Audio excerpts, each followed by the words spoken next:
Get everybody started. I am Tom Burrows, Commissioner at Large, District 2. Tonight, however, I will be acting as Mayor Pro Tem due to the unavailability of Mayor Garner. Before I call the meeting to order, I want to announce that some commissioners, staff, and the public are attending remotely via Zoom, by phone, or on site. All participants joining by phone should mute their phones when not speaking to avoid background noise. During the meeting, please make sure that you announce yourself by name and title every time you speak, so the public that is observing knows who is speaking. This is critical given the number of remote participants and is a current guidance from the Kansas Attorney General. If the public comments are allowed on an agenda item, comments should be limited to the topic of that item. Per the Commission Rules of Procedure, comments should not include any rude or derogatory remarks, reflections as to integrity, abusive comments, and statements as to motives and personalities. I will now call this meeting of the Board of Commissioners for Thursday, November 7th, 2024 to order, and I would ask the clerk to please call roll. Roll call. Townsend? Here. Burns? Here. Ramirez? Here. Hill? We have an absence memo. Kane? Here. Lopez? Here, happy birthday, Chuck Stites. Stites? Davis? Here. Bynum? Here. Burrows? Here. Garner? Thank you, Madam Clerk. The invocation this evening is being given by Chaplain Annie Erickson, who is with the chaplain of the Grandview Park Presbyterian Church, followed by the Pledge of Allegiance. I'd ask that you please stand. Would you bow your heads, please? Almighty God, I am so tired of hate and anger. Grant that we in Kansas City, Kansas, and Wyandotte County would be a shining example to the nation of what it means to work together for the good of the people, to disagree kindly, to collaborate and find innovative solutions to the challenges at hand in a way that respects and honors the humanity of everyone. Bless our officials with strength and wisdom as they make decisions for the benefit of this community, and bless our constituents with decency as they share their concerns and passions. Above all, bless us with unity as we meet over our common desire to uplift the people of Kansas City, Kansas, and Wyandotte County. And may we always remember to act like the best versions of ourselves. Amen. Amen. I pledge allegiance to the flag of the United States of America and to the republic for which it stands, one nation, under God, indivisible, with liberty and justice for all. Thank you, Chaplain Erickson. I'll now ask the clerk if there are any revisions to tonight's agenda. Yes, Mayor Pro Tem, there is an addition to the agenda under section 14. The commissioner's agenda, we have an addition of a new item, a resolution for a travel request for Commissioners Bynum and Burrows. That is the only revision. Thank you, Madam Clerk. We will now proceed with the items on the planning and zoning portion of the agenda this evening. Tonight, we have two distinct parts to our meeting. The planning and zoning portion will be handled following by the regular commission meeting. I'll ask the clerk to read the statement required by state law governing the planning and zoning portion of our meeting, followed by the items on the planning and zoning consent agenda. Madam Clerk, please read. Thank you. Good evening. We would like to welcome all present to this meeting of the Unified Government Commission. Members of the commission are Mayor CEO Tyrone Garner, Commissioner Melissa Bynum, at-large District 1, Commissioner Tom Burrows, at-large District 2, Commissioner Gail Townsend, District 1, Commissioner Bill Burns, District 2, Commissioner Christian Ramirez, District 3, Commissioner Evelyn Hill, District 4, Commissioner Mike Kane, District 5, Commissioner Phil Lopez, District 6, Commissioner Chuck Stites, District 7, and Commissioner Andrew Davis, District 8. As each petition is called, all persons for or against will be given the opportunity to express their views. If this is the first time that a particular petition has been before the commission has three options. 1, it can approve the recommendation of the Planning Commission with 6 votes. 2, it can override the Planning Commission's recommendation, but it would take 8 votes to override. 3, it can return the matter to the Planning Commission for further consideration, together with a statement specifying the reasons for the referral back to the Planning Commission. The consent agenda is the first part of the planning and zoning agenda. Items on the consent agenda have received a unanimous vote of recommendation by the Planning Commission. Unless there is a request to set aside an item from the consent agenda by the applicant, a member of the public, the Unified Government Commission, or others, then the Planning Commission's recommendation on all of the items on the consent agenda will be adopted by the Unified Government Commission at one time. I will read the list of agenda items on the consent agenda, and when I have completed the list, the Mayor Pro Tem will ask if there are any requests to set aside items from the consent agenda. This is your time to come to the microphone and provide the agenda item to be set aside if you do not agree with the Planning Commission's recommendation. If you're joining us virtually, this is your time to raise your hand, and once acknowledged, provide the agenda item to be set aside. If you contacted the UG Clerk's office, that item will be set aside by the UG Clerk on your behalf. If an item is set aside, the matter will be discussed and voted on separately. All items not set aside will be approved with the Planning Commission's recommendation. Most of the petitions before the commission tonight may be determined by a simple majority vote. However, if protesting property owners representing 20% of the land area within 200 feet of the area in question have signed and filed a protest petition, at least 9 votes by the commission will be required to approve the change of zone petition. A valid protest petition was filed in the clerk's office protesting item COZ 2024-022 Roger Barrett, requesting a change of zone from R2 two-family district to TND Traditional Neighborhood Design District to construct a 24-unit apartment development at 4225 Mission Road. The petition represented 20.69% of the property owners.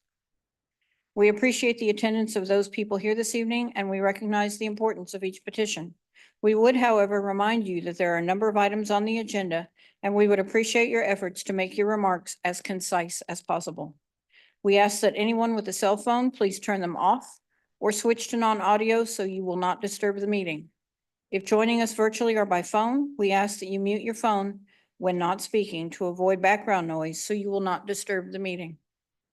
Once the petitioners make their presentation, anyone for or against will be allowed the maximum 3 minutes to state their views. As you come to the microphone, please state your name and city for the record if attending in person. This is your time to raise your hand if you're joining us virtually. When your name is called, please state your name and city for the record. The mayor and commission are required to disclose contacts with proponents or opponents on any item on the planning and zoning agenda. At this time, does any member of the commission wish to disclose any contact with proponents or opponents on any item on the agenda? Commissioner Bynum. Thank you, Mayor Pro Tem. I've had contact with proponents and opponents of COZ 2024-022 and SP 2024-047. Commissioner Ramirez. Mr. Pro Tem, I've had contact for opponents and proponents of COZ 2024-022. Commissioner Townsend. Thank you, Mayor Pro Tem. I have had contact with proponents of COZ 2024-022. Thank you. Commissioner King. I've had proponents and opponents of COZ 224-022. Commissioner Davis. Thank you. I've had contacts with proponents of SP 2024-054, COZ 2024-022, and SP 2024-047. Thank you. Madam Clerk, Mayor Pro Tem has had contact with proponents and with COZ 2024-27 and also with COZ 204028, both proponents and opponents, and SP 2024-063 opponents.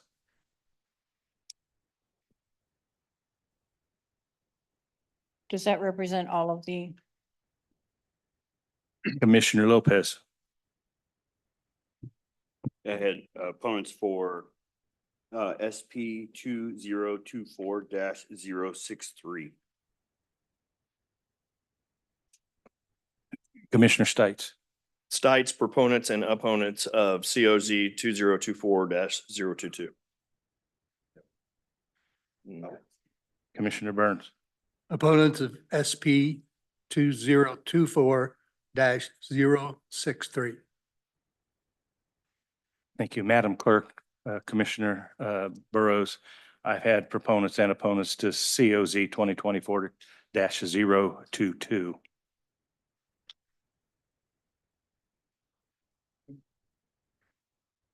Does that represent all the disclosures? I see no other Thank you. disclosures, Madam Clerk. I will now read the items on the consent agenda. Change of zone application, item 7.1, COZ 2024-014, Scotty Ray with Bucky's. Change of zone from AG Agricultural District to CP3 Planned Commercial District to construct a new travel center at 601 Village West Parkway. Recommended for approval by a vote of 9-0 to the CP2 Planned General Business District. Item 7.2, COZ 2024-027, Jason Dandoy. Change of zone from R1B Single Family District to CPO Planned Non-Retail Business District for a legal non-conforming office building at 4116 Strong Avenue, recommended for approval by a vote of 8-0. Item 7.3, COZ 2024-028, Jim Sullivan with Sullivan Palmer Architects. Change of zone from CP1 Planned Limited Business District to CP2 Planned General Business District for a fueling station and convenience store at 2404 South 51st Street, recommended for approval by a vote of 9-0. Special use permit applications, item 7.1, SP 2024-040, Cody Foltz. Special use permit for a short-term rental at 2100 North 70th Street, recommended for approval by a vote of 9-0 for 1 year. Item 7.2, SP 2024-054, Brian Darby with Cultivate Kansas City, Inc., renewal of a special use permit for a community garden and greenhouse at 1810 North First Street, recommended for approval by a vote of 8-0 for 2 years. Item 7.3, SP 2024-055, Brian Darby with Cultivate Kansas City, Inc., renewal of a special use permit for storage containers, coolers, farm marketing, training, and a community garden at 1900 North First Street, recommended for approval by a vote of 8-0 for 2 years. Item 7.4, SP 2024-059, Pete Davis Jr. with Auto Plug LLC, renewal of a special use permit for an auto dealership with light repair and detailing at 1830 Quindaro Boulevard, recommended for approval by a vote of 8-0 for 2 years. Item 7.5, SP 2024-062, Austin Thompson with Atlas Land Consulting, special use permit for a short-term rental at 10000 Hollingsworth Road, recommended for approval by a vote of 9-0 for 1 year. Item 7.6, SP 2024-063, Blake Lostel with Colonial Club LLC, renewal of a special use permit for live entertainment at a drinking establishment at 322 North Sixth Street, recommended for approval by a vote of 8-0 for 5 years. Item 7.7, SP 2024-067, Daniel Rios, special use permit to keep landscaping equipment at a residence at 1323 South 51st Terrace, recommended for denial by a vote of 9-0. Item 7.8, SP 2024-068, Darcy Swan with YMCA, special use permit to operate a before and after school daycare at the Piper Creek Elementary School at 4420 North 107th Street, recommended for approval by a vote of 9-0 for 2 years. Item 7.9, SP 2024-069, Darcy Swan with YMCA of Greater KC, special use permit to operate a before and after school daycare at the Piper Early Childhood Center at 4410 North 107th Street, recommended for approval by a vote of 9-0 for 2 years. Item 7.10, SP 2024-070, Megan Duma with MD Homes LLC, renewal of a special use permit for a short-term rental at 408 Sandusky Avenue, recommended for approval by a vote of 8-0 for 2 years. Item 7.11, SP 2024-071, Megan Duma with MD Homes LLC, renewal of a special use permit for a short-term rental at 2706 Esplanade Lane, recommended for approval by a vote of 8-0 for 2 years. Item 7.12, SP 2024-072, Aaron Lilly, renewal of a special use permit for a short-term rental at 4138 Lloyd Street, recommended for approval by a vote of 8-0 for 2 years. Item 7.13, SP 2024-073, Allison Schwartz, renewal of a special use permit for a short-term rental at 625 Northrop Avenue, recommended for approval by a vote of 8-0 for 2 years. Item 7.14, SP 2024-075, Betsy and Ryan Maxfield, renewal of a special use permit for a short-term rental at 4436 Cambridge Street, recommended for approval by a vote of 8-0 for 2 years. Item 7.15, SP 2024-076, Elizabeth Harding, renewal of a special use permit for a short-term rental at 2822 West 43rd Avenue, recommended for approval by a vote of 8-0 for 2 years.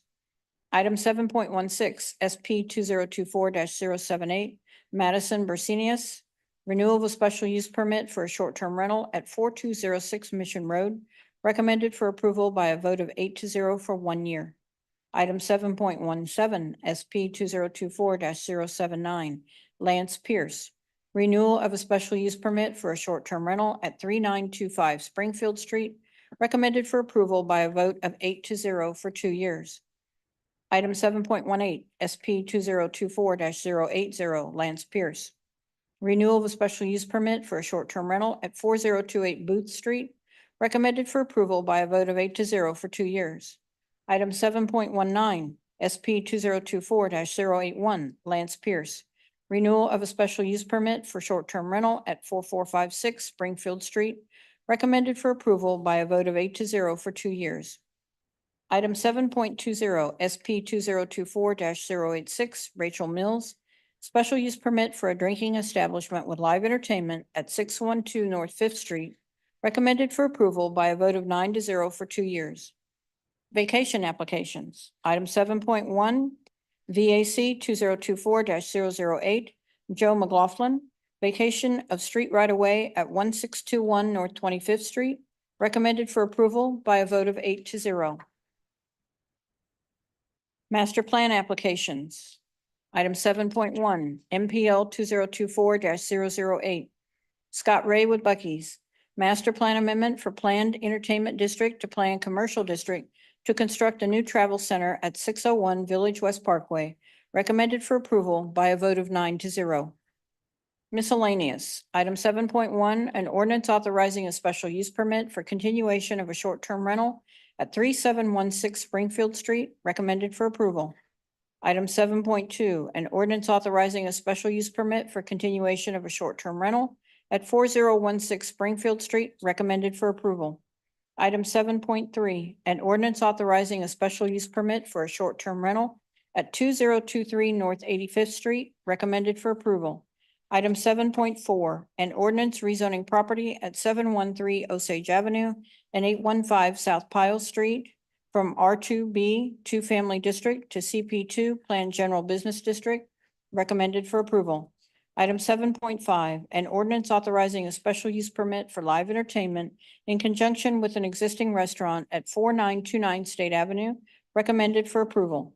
Item 7.6, an ordinance authorizing a special use permit for continuation of a temporary use of land for a commercial farmstead at 4141 Joyce Drive, recommended for approval.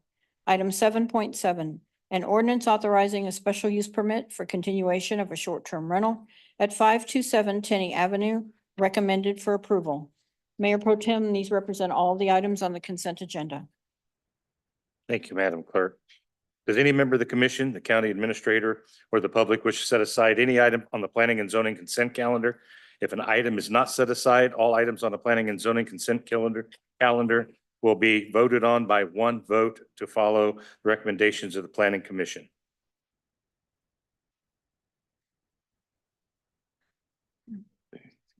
Commissioner Burns.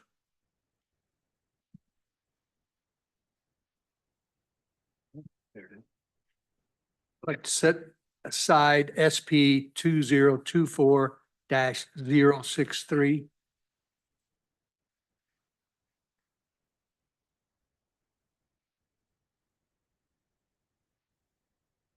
Commissioner Lopez. I'd like to set aside, C0Z or COZ 2024-022. Oh, am I in the right, I'm in the right one? Oh, never mind. We got it. Never mind. Thank you. Disregard. Has anyone contacted the clerk's office and asked an item be set aside, Madam Clerk? No one has contacted the clerk's office. We do have a hand raised online. Please, who is online? Madam- Hello, good evening. My name is Madison Bertunis. My application number is SP 2024078, and I would like for it to be pulled off and heard on the non-consent agenda to change a condition. Thank you. Okay. No other hands are raised. Dave, second. Okay, we have a motion second for approval of all remaining items. Madam Clerk, please call roll. Roll call. Townsend, Aye. Burns, Aye. Ramirez, Aye. Kane, Aye. Lopez. Aye. Stites. Davis, Aye. Bynum. Aye. Motion carries. Madam Clerk, I do want to back up a minute. I didn't ask if there was anybody present that wished to set aside any item this evening. Please let the record show no one stepped forward. Thank you. I apologize for passing over that. Okay, set aside items. Item number one, Madam Clerk. First item is SP 2024-063, Blake Lostel with Colonial Club LLC. Renewal of a special use permit for live entertainment at a drinking establishment at 322 North Sixth Street. Recommended for approval by a vote of 8-0 for 5 years. I'll ask Mr. Hand and staff if they'd like to make any opening remarks. Gunnar Hand, Director of Planning and Urban Design. Again, as the clerk said, this is a special use permit for live entertainment.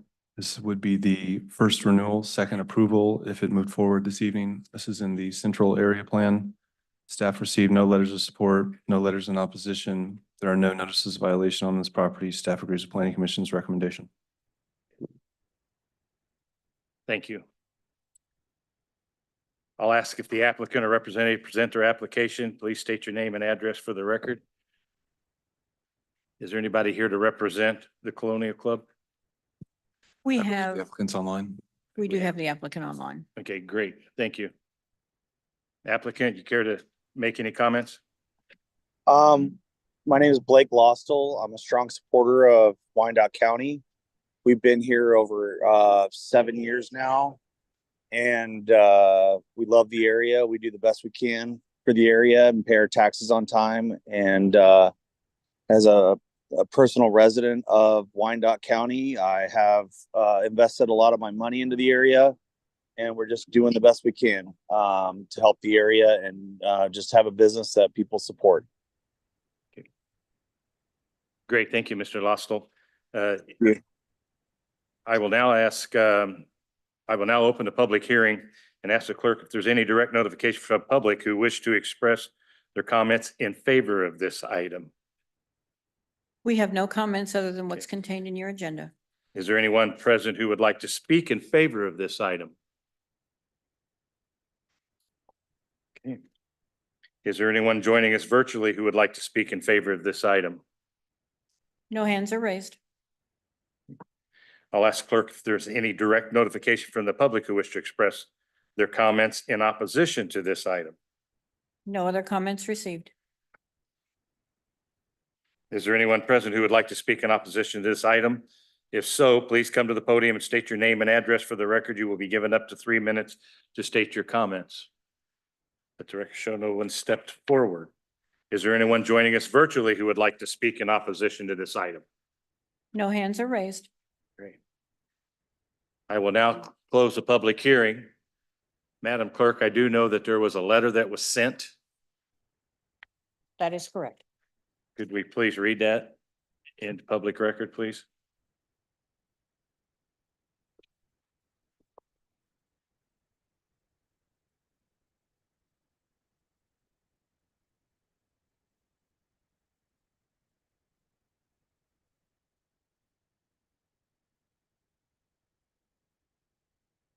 To Planning and Zoning and Code Enforcement regarding Colonial Club Easy Inn 6 and Split Log, Kansas City, Kansas, 66101, dated October 27th, 2024. The loud music from the above club on Saturday evening, October 26, 2024, lasted well past midnight. At just before midnight, about 11:55 p.m., my wife called the city to complain. The person at the non-emergency number said they would send a car to address the complaint. I have hearing aids, so I was able to retire at 12:30 a.m. My wife stayed awake until after 1:15 a.m., still bothered by the music. Isn't this an intentional violation of the contract the club signed, agreeing not to allow or to produce the entertainment in violation of the appropriate ordinances or laws? The club abuts our property. I was able to see the back door of the club open to allow access to the club and the backyard. Our concern is that if official attention is not taken now, the problem will continue. The houses here are family-owned. The homeowners respect the government. Is this a mistake or an intentional violation of the ordinance? Yours truly, Nick and Carolyn Tomasic. Thank you, Madam Clerk. Would the petitioner like to make any closing comments?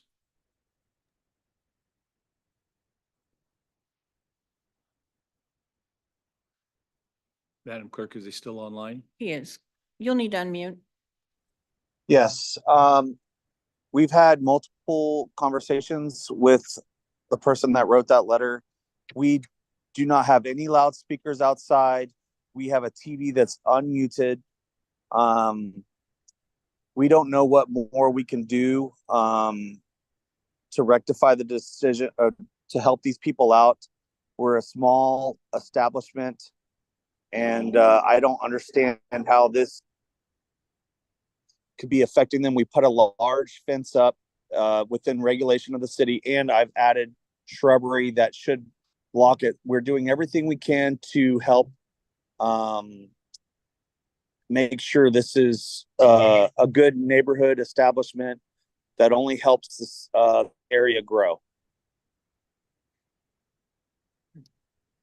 Okay. Thank you, Mr. Lostel. Thank you. Do any members of the commission have any questions or comments? Commissioner Burns? Everything Mr. Lostel has said is true. He takes care of everything, pays his taxes on time and all that. I just think you need to, Blake, you need to get together with Nick and Carolyn and work it out. That's all we're asking.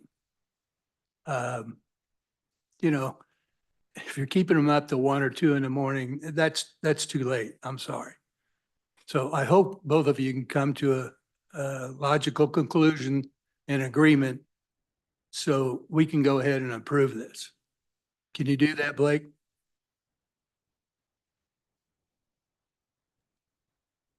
Mr. Burns, I would happily have a conversation with them.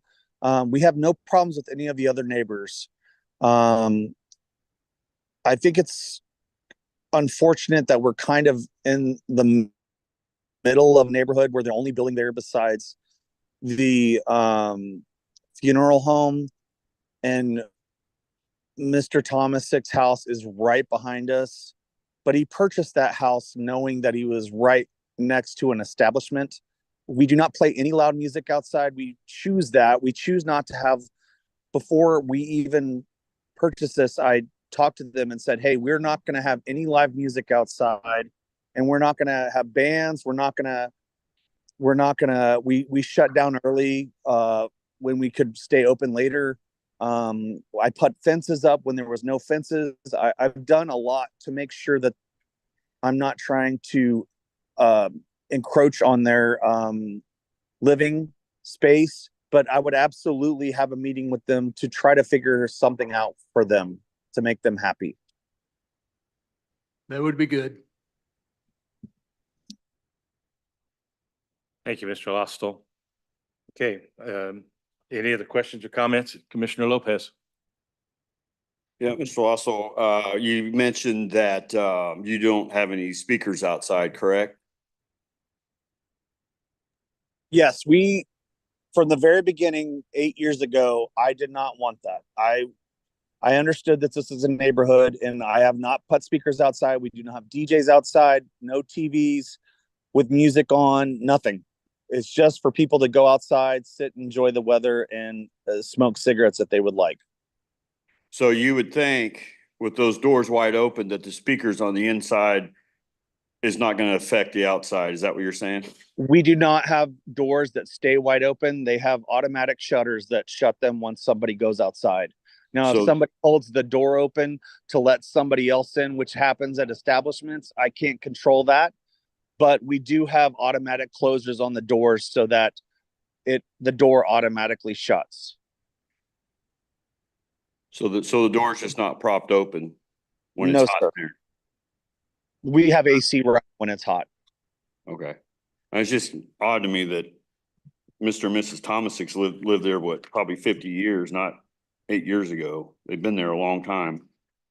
But, yeah, We've definitely had keep an problems. eye on that door. And I'm telling you, I've been to clubs, the door's open, and sometimes the doors are closed and it's still loud. So just keep that in mind. We have some days and karaoke, but I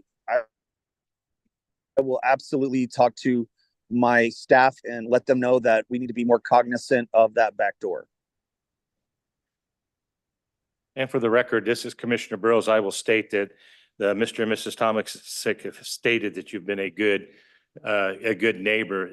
This incident has just continued to grow and they thought they better get it addressed before it got out of hand. So I do appreciate Commissioner Burns bringing it forward. I think this is just getting ahead of the issue.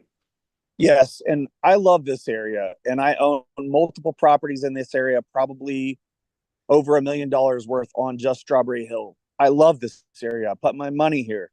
So I don't want problems with people. That's why I'm trying to solve this. Wonderful. Thank you. That's all we ask. Thank you. Okay. Is there any other questions or comments from the commission? Seeing none, I'd entertain a motion. Move to approve. Second. We have a motion and a second. Madam Clerk, please call roll. Roll call. Townsend, Aye. Burns, Aye. Ramirez, Aye. Kane, Aye. Lopez, No. Stites, Davis, Aye. Bynum. Aye. Motion carries. Thank you, Madam Clerk. We had another set aside. We do. Item number 7.16, special use permit SP 2024-078, Madison Marcinius. I apologize if I said your name wrong. Renewable special use permit for a short-term rental at 4206 Mission Road, recommended for approval by a vote of 8-1 for 1 year. Thank you. I'll ask the applicant, or I'll ask the staff to make some opening comments. Mr. Hand. Thank you, Mr. Mayor Pro Tem, Gunnar Hand, Director of Planning and Design. This is a short-term rental renewal. It would be their second approval, first renewal if it moved forward this evening. This is in the, Rosedale area plan. Staff received no letters in support, no letters in opposition, no notices of violation. Staff agrees with Planning Commission's recommendation. Thank you. I'll ask the applicant or representative to present their application. Please state your name and address for the record, please. You'll have to speak up. I'm sure it's a little hard to hear back here. Yeah, you need to speak up. Hi, I was muted. Can everyone hear me? Yes. Okay. Hi, Madison Bertunis, 4206 Mission Road. I was wanting my condition for 1 year to be switched to 2 years. I didn't catch it until last week, that I was only approved for 1 year. One of the conditions was, for me to pour a new driveway, and that got completed. So I was hoping that I'd be able to get it switched, to 2-year renewal.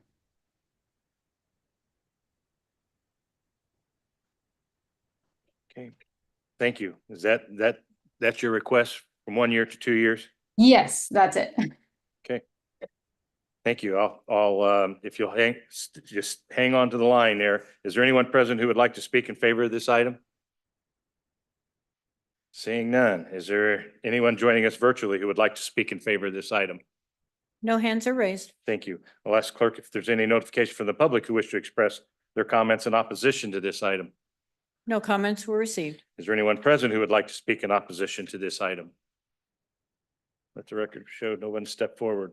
Is there anyone joining us virtually who would like to speak in opposition to this item? No hands are raised. Thank you. I will now close the public hearing. Would the petitioner like to make any closing comments?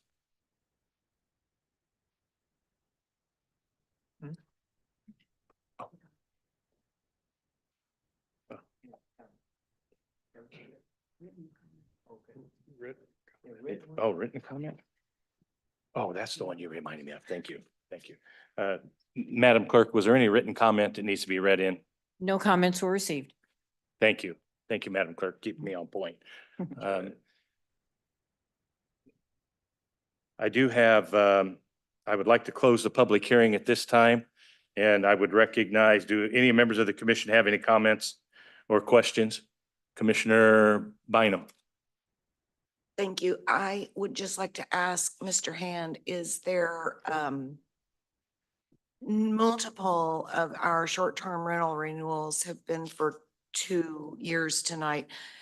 Can you help us with why this one was 1? Gunnar Hand, Director of Planning and Design. At the time of the City Planning Commission, the condition of approval the applicant mentioned had not been completed. It's been completed at that time. Staff has no issues with the extension to 2 years. Thank you very much. Was there another comment? Yes. Go ahead. Commissioner Ramirez. Thank you, Mr. Pro Tem. Commissioner Bynum, you asked my question that I was going to ask. So if staff is okay with the extension to 2 years after that condition of approval being met, then would it be, can I make a motion for approval, but for 2 years? Gunnar Hand, Director of Planning and Urban Design. Yes, you would, if you wanted to move forward, you would make a condition to approve the plan, to amend it to a 2-year renewal. It would require 8 votes total because it is a change to the City Planning Commission's recommendation. Then I will make the motion for approval for an extend to 2 years. David, second. We have a motion and a second. Any questions or comments? No. No, I don't see any. Mr. Hand, they weren't completed with their remodeling. Is that why the inspection was not conducted for 2 years? Gunnar Hand, Director of Planning and Urban Design. No, the condition of approval at issue was to plant 1 shade tree and to redo the driveway. That was a condition of the original approval that had not been met by the time of the City Planning Commission. So at the City Planning Commission level, they decided to keep it at 1 year at staff's recommendation. Okay, but they haven't completed the driveway. No, the applicant mentioned that she had. We confirmed it's been completed since Okay, thank you. that meeting. Okay, we have a motion and a second. Madam Clerk, please call roll. Roll call. Townsend, Aye. Burns, Aye. Ramirez, Aye. Kane, Aye. Lopez, Aye. Stites, Davis, Aye. Bynum. Aye. 8-0, the motion carries. Thank you, Madam Clerk.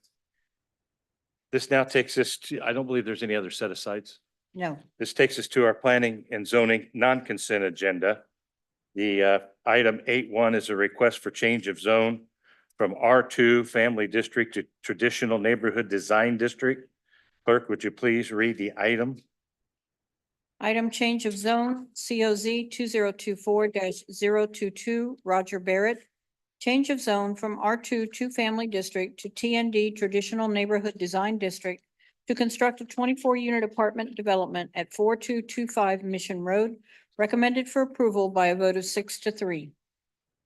Thank you, Madam Clerk. As the clerk previously stated, we have received a valid protest petition on this item representing 20.69% of the landowners. I'm going to ask our legal counsel to provide the commission's options in light of the valid protest petition. Counsel, please. Yes, you have the same three options to approve, deny, or remand. The difference with the protest petition is to pass this item, it would take 9 votes.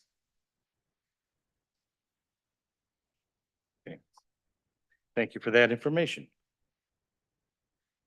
And sorry, to pass, to yeah. approve. Thank you. To Thank you. approve the That- item. That was a question. Thank you. Any other questions or comments from the, Yeah, to approve or override. It's a protest petition, so there's a protest petition. So to approve the item takes 9 votes. that would be to override. Okay. Just for clarification, that would be to override the petition. Protest petition. Okay, thank you for that information.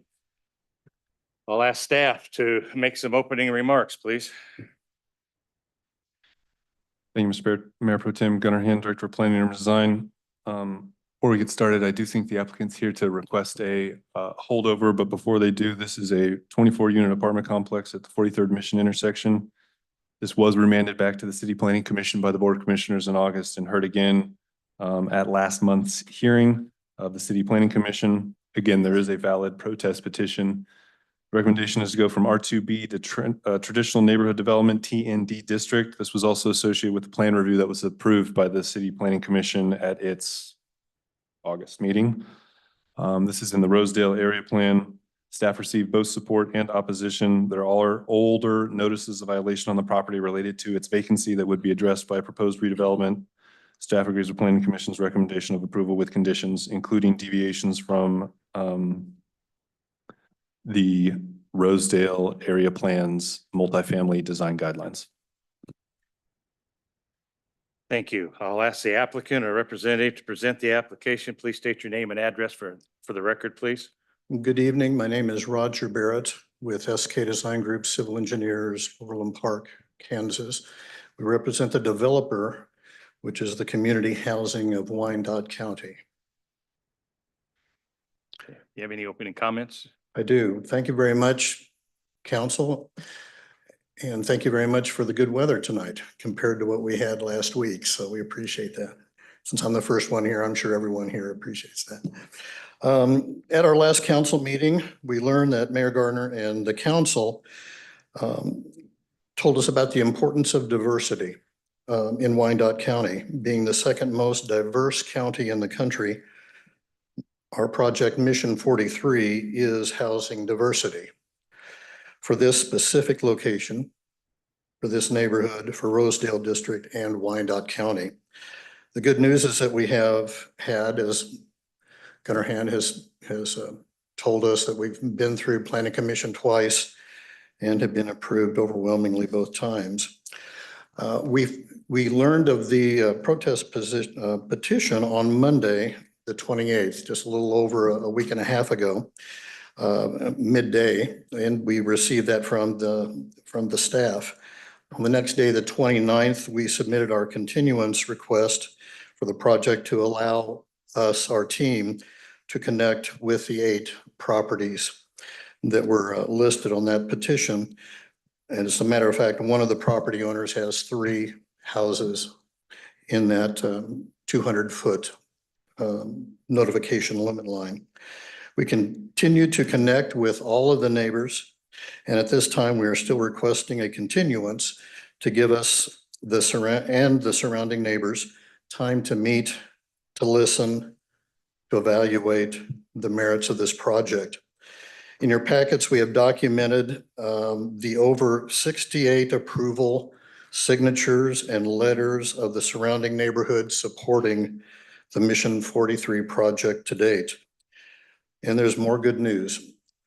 Our development team has received and continues to receive over 300 and counting individuals that want to learn more and want to live here at Mission 43. So I thank you very much, and we request the continuance for the project so we can have some further communication with the surrounding neighbors.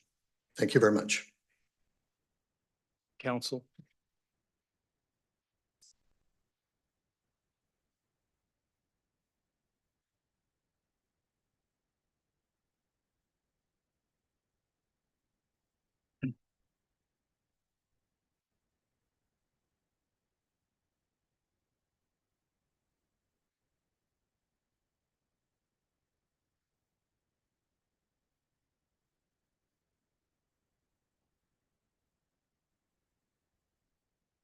Thank you.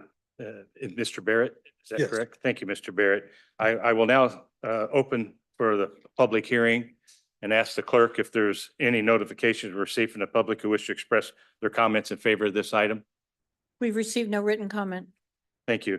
Is there anyone present who would like to speak in favor of this item? If so, please come to the podium and state your name and address for the record. You will be given up to 3 minutes to state your comments, and I will hold you to those 3 minutes to be respectful of the heavy agenda items this evening. So please. Hi, everybody. My name is Erin Strika, here representing Rosedale Development Association at 1403 Southwest Boulevard. RDA supports this proposal because it strongly aligns with the Rosedale area plan.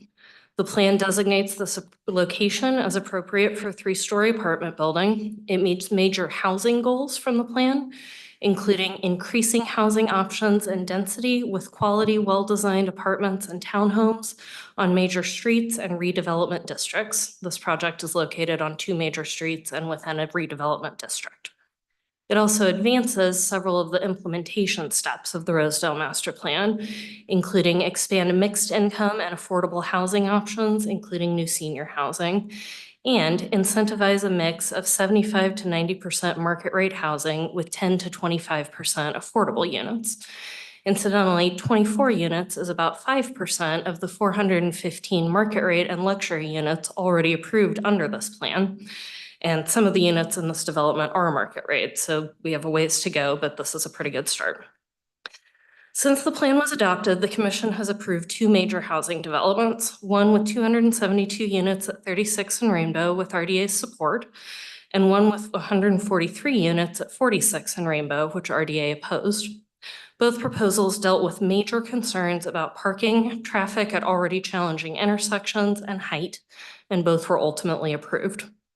So what's different about this proposal? First of all, it's much, much smaller. At 24 units, it is 1/6 of the size of the smaller of those 2 luxury developments.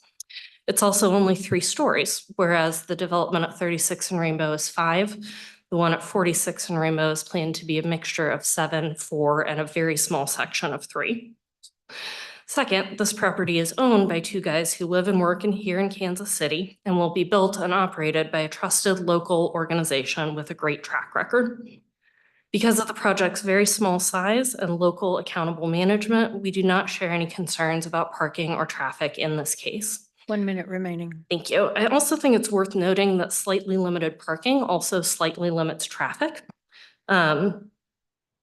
Just as increasing parking slightly increases traffic. While the effect of either in the case of this small development is negligible, I do think we need to decide as a community if we're moving in the direction of more parking and more traffic or less parking and less traffic and investing in other means of transportation. Third, this project will be built with a $6 million investment of federal and state funds with no requirement for the UG to contribute, whereas both larger projects requested and were approved for significant tax incentives from the UG. And finally, these 24 units of housing are priced to be attainable to average Rosedalians with a mix of incomes, including many of those who have submitted letters of support. Both previously approved products are luxury housing with no units available for moderate or lower income residents. Each of these differences, in my opinion, is a big reason to support the project. Your time has expired. Thank you. Thank you. Is there anyone else that care to speak to this item? Present? Okay, seeing none. Is there anyone present joining us virtually who would like to speak in favor of this item? No hands are raised. Thank you. I'll ask clerk if there are any notifications received from the public who wish to express their comments in opposition to this item. No comments received. Thank you. Is there anyone present who would like to speak in opposition to this item? Please come forward, state your name and address, and please be mindful you will be given up to 3 minutes to state your comments.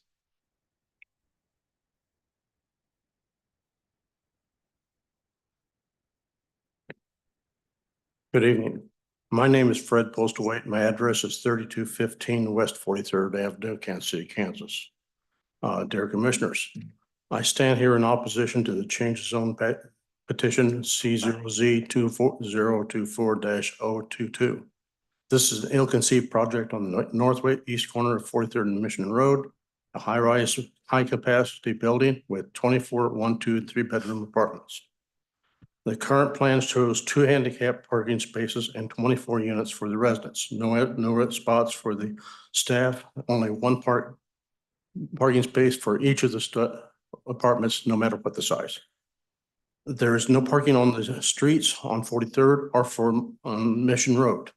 Across Mission Road, there is on-street parking that is already consumed by current residents.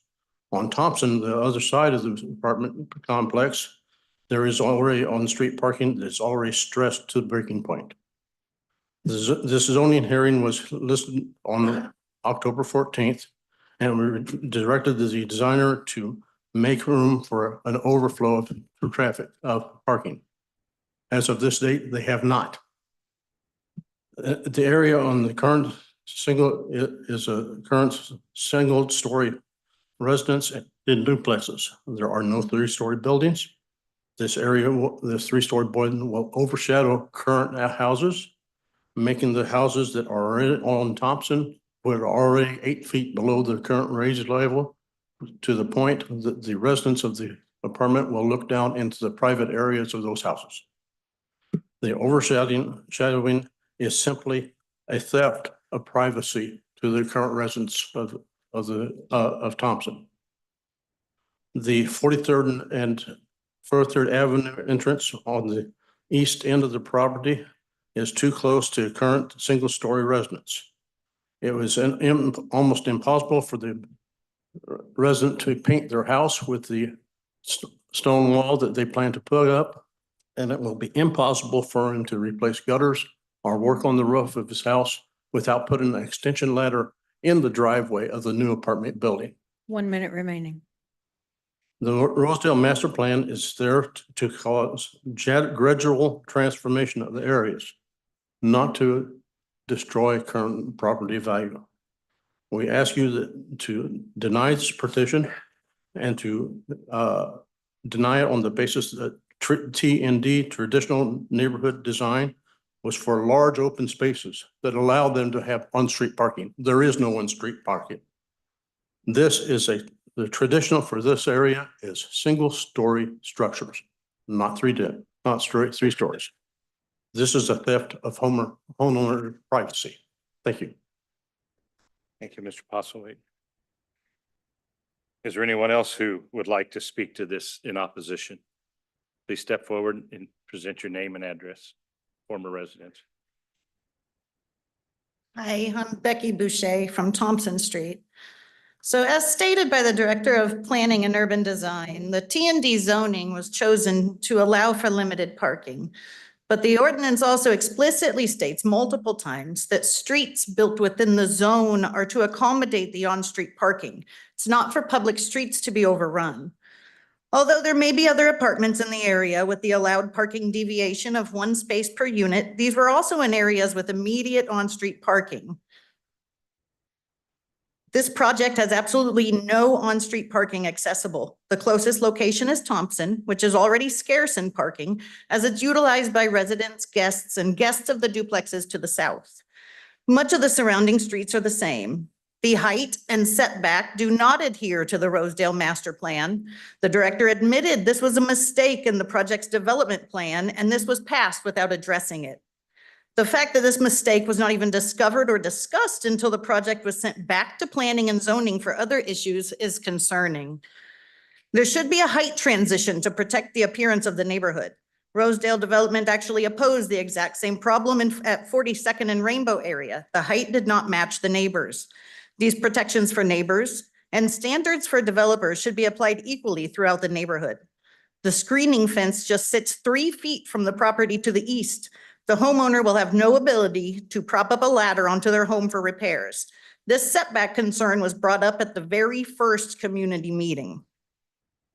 Almost 40% of the northeast property will have an 8 to 10-foot wall surrounding it, as this project is on a raised lot and this property will be completely underneath it. There will be no privacy, as a 3-story apartment at the top of a hill will be looking down on backyards. We oppose this project because the design does not fit the size of the lot nor the neighborhood, and it does not follow design guidelines. We've been dreaming for years of a project that enhances the neighborhood, but one that also fits the size of the lot. 1 minute remaining. In the developer's own words, the density is necessary to make it profitable for him, and reducing it would not be profitable to do. It's selfish to have the view that the neighborhood should make any sacrifice on parking, convenience, safety, or character of the neighborhood to accommodate a developer's profit margin. Thank you. Thank you. Is there anyone else present this evening who would like to speak in opposition to this item? Let the record show no one else step forward. Is there anyone joining us virtually, Madam Clerk, who would like to speak in opposition to this item? Yes, we have Linda's iPhone that is requesting to speak. You'll need to unmute, identify yourself, city and residence for the record. You need to unmute, please. Thank you. Sorry, it was on mute. Gail Bergman, 4520 Francis Street. I actually had my hand raised during support, so I do just want to clarify I'm in support. Can I still speak? We've closed that portion. Ms. Bergman, have you sent a letter in support? I did. I had my hand raised earlier during the portion for support, but I wasn't called on. Madam Clerk, did she?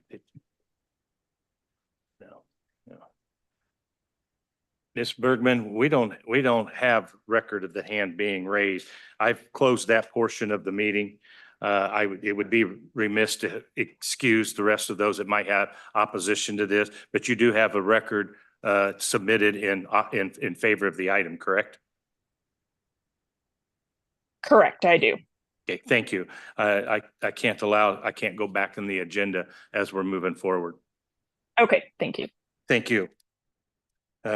Is there anybody else with their hand up, Madam Clerk? No other hands are raised. Thank you. I will now close the public hearing. Would the petitioner like to make any closing comments? Roger Barrett with SK Design Group, Civil Engineers. The only comment we had is obviously we would like to continue it from today. We have had several meetings with the neighborhood gatherings. We've had virtual meetings. We've had personal meetings with them. And we're obviously the community housing of Wyandotte County is extremely proactive in their neighborhood interaction and in providing housing for the community. And we'd like to have that opportunity to give us a little bit more time to spec, I guess, with each individual homeowner and try to do the best job we can. So when we're coming back to you, that we've given you as much of opportunity to the neighbors to communicate and understand the project. And so we're asking for a continuance for tonight. Okay. Do you have a timeline on how long you'd like to have that continue? It would be nice to have a couple of weeks, but if it's only 1 week, then we'll work with that. Thank you. Okay. Do any members of the commission have any questions or comments? Commissioner Ramirez, thanks for your patience. Thank you, Mr. Pro Tem. I will just make the motion that we are clarification from, I believe, either from council or Mr. Hand or Mr. Barrett. Are we wanting to remand or hold over? I believe it's already been remanded. Okay, so we would need to hold it over. Is that correct? Gunnar Hand, Director of Planning and Design. I believe the request from the applicant is to hold over tonight. To what time should we, because I know it has to be in the record of when this to be held over till. As soon as the November P and Z hearing.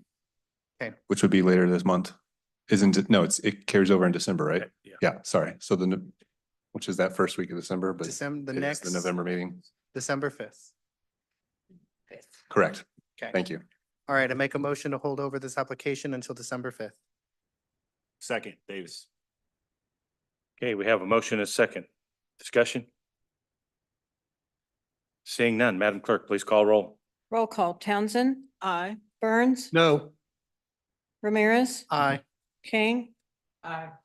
Lopez, No. Stites, Davis, Aye. Bynum, Aye.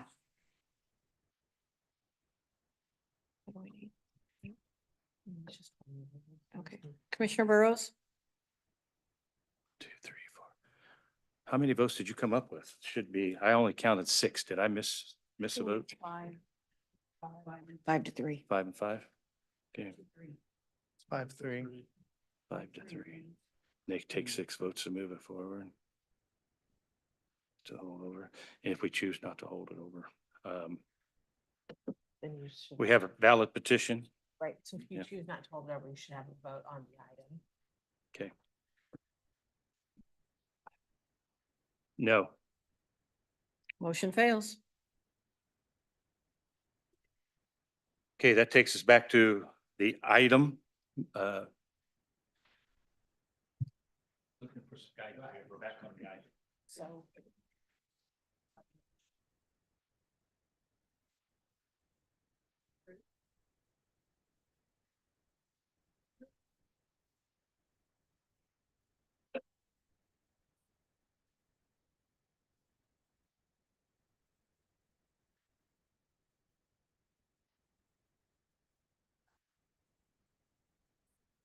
So what is the action of the committee? It has been advised that if we can make a motion to approve the project, it would take 8 votes to do that. 9. 9 to. approve. 9, that takes, I'm back in it again. Okay, thank you. Any motions? No motion is, Commissioner Ramirez. Thank you. I would just ask that we I will remake the motion if I'm allowed to hold over. Allow the developer to work. We would have to make a motion to reconsider, would we? No, clarification. I don't believe you can make the same motion twice. The motion would have to change. And maybe 2 months down the road, there has to be a change within the motion to offer a second motion. I'd ask our parliamentarians if that's correct. It would have to be a different motion, or someone from the prevailing side could ask that it be reheard. So I could make a motion to reconsider? How did You- I voted in the affirmative for the motion. You're not on the It prevailing has to side. be someone who voted against, holding it over would have to make the motion, if it were the same motion. There isn't a prevailing side, is there? Yeah. It's a negative. Okay. Yes. Seeing no motion coming forward. The item is dead at this time, Yes, Okay. yes, and it'll take them a year before they can bring it forward. I'm not sure off the top of my head. Would that take a year to bring it back? Mr. Hand? Gunnar Hand, Director of Planning and Design. I'd have to double check the ordinance, but I believe the ordinance is if it is denied. So I don't know if a no movement, no decision is a denial specifically. And I apologize, I do not know that rule off the top of my head either. Would you restate that, please, and slowly so we can hear you and understand it? Sure. Gunnar Hand, Director of Planning and Urban Design. The ordinance speaks if a special use permit or change of zone is denied, it has to wait for a year or substantially change before it comes back. I would defer to legal on whether a no vote is a denial. Like no vote as in there is no vote. And Sorry. I would, Does that- yeah. I would want to research that before I opined Okay. on that. And Okay. but we could certainly let the petitioner know. At this time, the item has, I don't want to say is dead, but at this time, until we can get legal guidance, I would say that this item is at the very least tabled until we hear back from legal. We will let the petitioner know if it is a 1 year, if it is a 1 year wait, or if there's not a wait to bring it back. Legal, for whatever reason, I was under the impression that it would be a 1 year wait for them to reapply. And that is correct if they're denied. So then I'm going to have to investigate whether the failure to take action constitutes a denial, or if it would allow them to bring it back. I'm not sure of that answer, but Okay. we will get that. Okay, but we did take action. We chose not to advance it. Correct. But it was not an outright denial. So I will, Okay. Okay. Okay. so we will let the commission, I will let the commission know as well as the applicant Thank you. Commissioner Ramirez? and the clerk. Thank you, Mr. Pro Tem. Just to get thinking for my colleagues, I would like to know why the no holdover, because now we're put into this legal limbo of we don't know what to do or what's gonna happen. So we've put ourselves in a position of no man's land at this moment. So I would like clarification of why we can't just hold it over as the applicant has requested. Commissioner King? Okay, there's a protest petition and it's valid. And I guess I'd like to make a motion for disapproval or denial and just go ahead, because some of the things they brought about when you're looking down here, you got a ladder going up. So I don't think we need to hang this on anymore. I don't think anybody's going to change their mind. So a motion for denial. Okay. Is there a second? Second. So we have a motion for denial. Council, do you have that? Madam Clerk, this is a motion for denial. Yes. It doesn't take 8 votes, it just takes simple majority, correct? It would be over, this is very complicated, but this isn't overruling the planning commission. So it would take, 8 votes. it would take 8 votes. I believe that the motion has us supporting the denial of the petition. We're Planning making a motion Commission to recommended deny the approval. petition. Right. But the planning commission recommended approval, so it's overturning the planning commission's recommendation, which triggers the 8 required to make that change. So you are definitely in a difficult area with 2 members missing, because Yeah. one route takes 8 votes, one route takes 9 votes. I do have a motion. Commissioner Ramirez. Thank you, Madam Pro, or Mr. Pro Tem, sorry. Sorry. I'm a little discombobulated right now.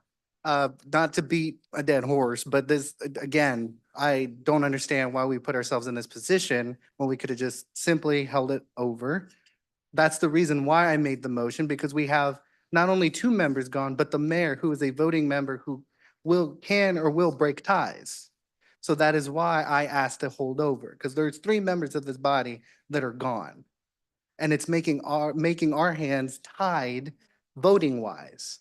Now we're in this position of, we can't approve it because it needs 9 votes. We can't disapprove it because it needs 8 votes. And yet we just denied a motion to hold over. So what do we do now? That's the predicament we've put ourselves in. And it's I'm a little frustrated over it. Understood. I think we have a number of people in the community that are frustrated over of where their feelings are in reference to this item. And in fairness to them, we want to ensure that we recognize the ballot petition and that whatever action we take, it's clear to the public that the project will either move forward or we get guidance as to what happens if the denial stays in place with the valid petition. And that's what council has guided us to do. And if I'm incorrect, council, please Correct me. I'm not 100% sure of the question, but yes, it is, if to deny would take 8 votes and to approve would take 9. Thank you. Commissioner Bynum. Thank you.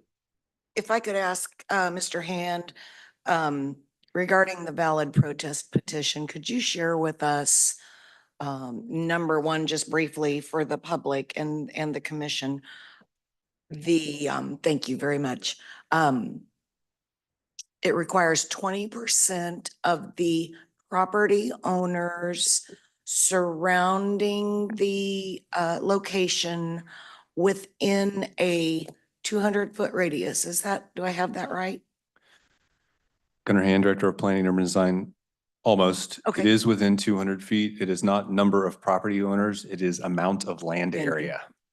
And can you share with us the number of property owners that entails to reach a 20% threshold of the property within 200 feet? How many parcels or property owners is that? In this case, it looks to be 1, 2, 3, 4, 5, 6, 8 So 20% of the land area within 200 feet of 8 equals owners. about 8 properties in this map. Okay. And also, can you tell us, I thought I heard the petitioner say they had letters of support representing over 60 Rosedale residents. Is that correct? Gunnar Hand, Director of Planning and Design. That is correct. Okay, thank you. We had a motion and a second on the floor with not having the personnel here to make those decisions. We need to rescind the motion or whatever action you want to take. It's not gonna pass when we're there. Right. I'll rescind my motion. But we do have the amount of people that it takes. So we should still go through the motion. Okay, we have a motion and a second on the floor. You want to restate the motion, please? Motion for denial. We have a motion for denial and we know it takes, again, 9 votes? 8. Okay. Madam Clerk, please call roll. Roll call. Townsend? No. Burns? You did right. Ramirez? No. Kane? Aye. Lopez? Aye. Stites? Davis? No. Bynum? No. Motion fails. Yeah, it's for one. Okay. I believe we've stated where we are on this particular item until we get advice back from legal as to what we do next. I would encourage us to, I would like to make a statement. I want to apologize for the uncertainty that we have on this item. We do have a few members that are missing this evening that make it very difficult to move this item forward one way or another. So please don't hold it against us that this is really uncharted territory for us when we have a number of commissioners that should be heard that aren't here this evening. So I beg your indulgence. Thank you. Okay. That takes us on to the next item.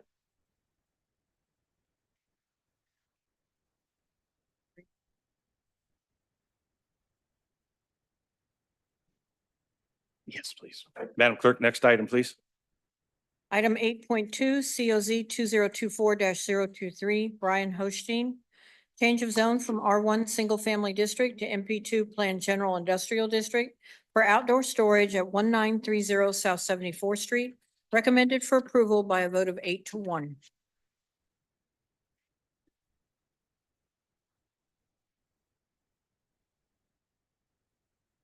Okay. I'll ask staff to make a few comments. Thank you, Mr. Mayor Pro Tem. Gunnar Hand, Director of Planning and Urban Design. This case was remanded back at the August Board Commissioner hearing to the Planning Commission, which heard it again in October. It was associated with Plan Review 2024-018, which was approved by the City Planning Commission back in August. This is to go from, change the zone from R1 to MP2 for a laydown yard. This is in the planned KCK area in the Morris neighborhood. Staff received no letters in support. There was opposition to this case. There is a notice of violation on this case, which led to this change of zone application. Staff agrees with Planning Commission's recommendation. Thank you. Does the petitioner like to make any opening comments? Are they? Please state your name and address for the record. Brian Hill, MKEC Engineering, 11827 West 112th Street, Overland Park, Kansas, here on behalf of VS Services. And we do have a presentation, if that could be brought up on the screen, please. Yeah. Could you speak up just a bit or pull the microphone a little closer? Sure. Thank you. Is that better?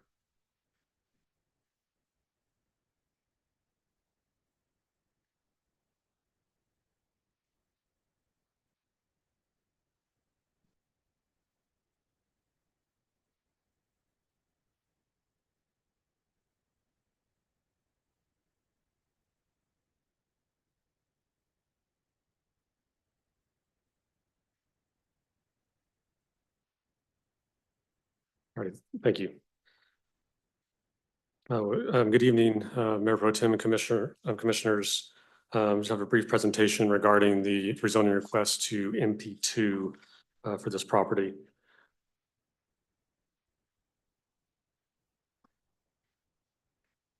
It's not going to work. Okay, yeah, we could just, there we go. Thank you. Site context, the property is located west of 74th Street, just north of Holiday Drive and north of the Burlington Northern Santa Fe Railroad tracks. They're just near the Water One treatment plant.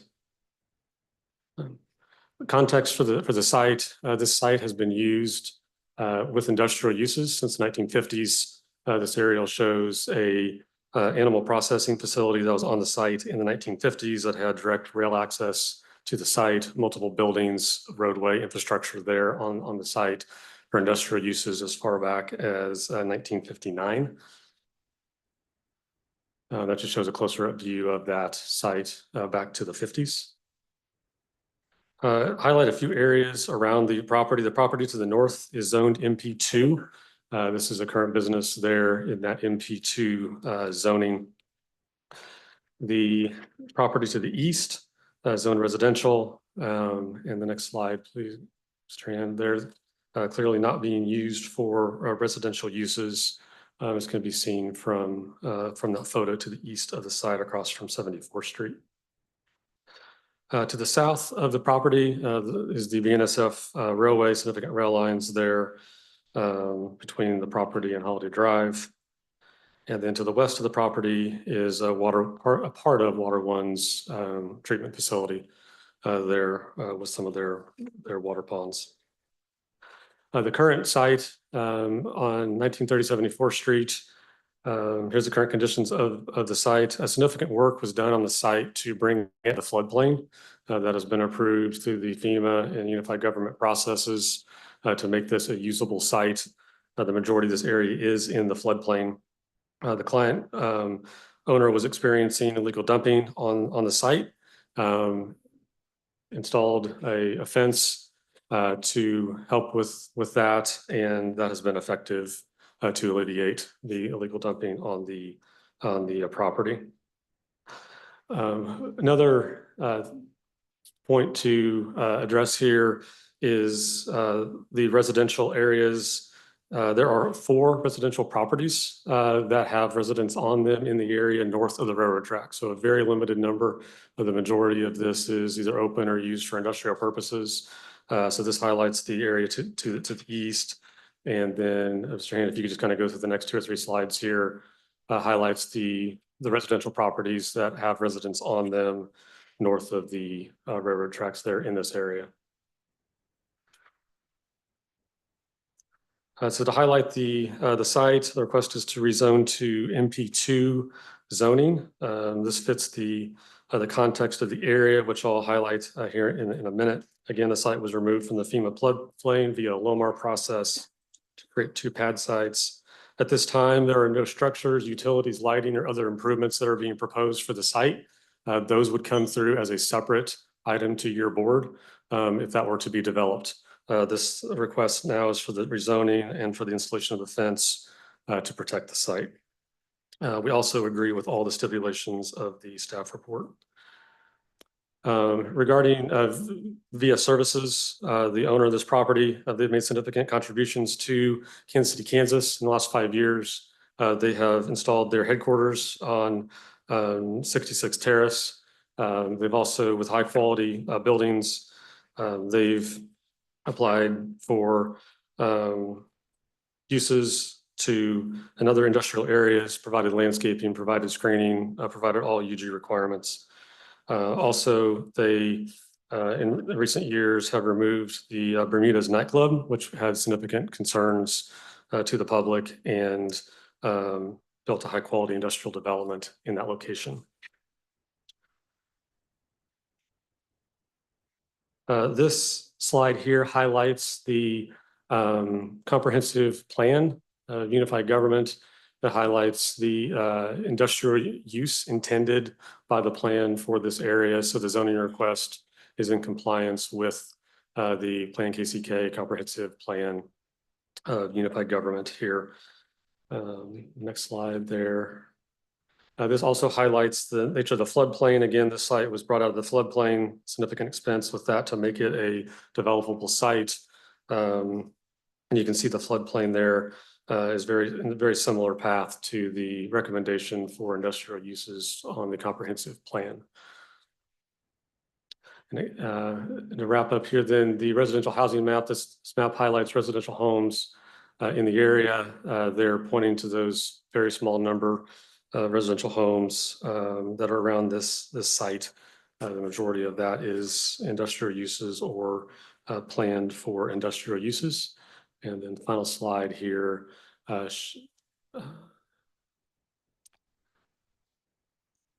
that's different than mine, but that's, so yeah, there's MP2 zoning, industrial zoning, both north, south, and southeast of this site, including Water One's facilities to the west.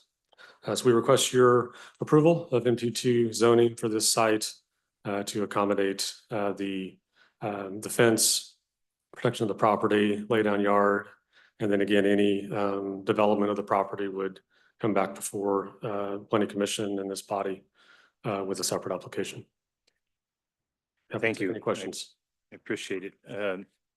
I will now open the public hearing and ask the clerk if any notifications received from the public who wish to express their comments in favor of this item.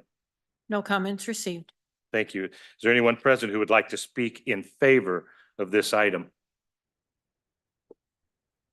Is there anyone joining us virtually who would like to speak in favor of this item? If so, please raise your hand to be acknowledged. No hands are raised. Thank you. I'll ask the clerk if any notifications were received from the public who wish to express their comments in opposition to this item. No comments received. Is there anyone present who would like to speak in opposition to this item? If so, please come to the podium and state your name and address for the record. You will be given up to 3 minutes to state your comments.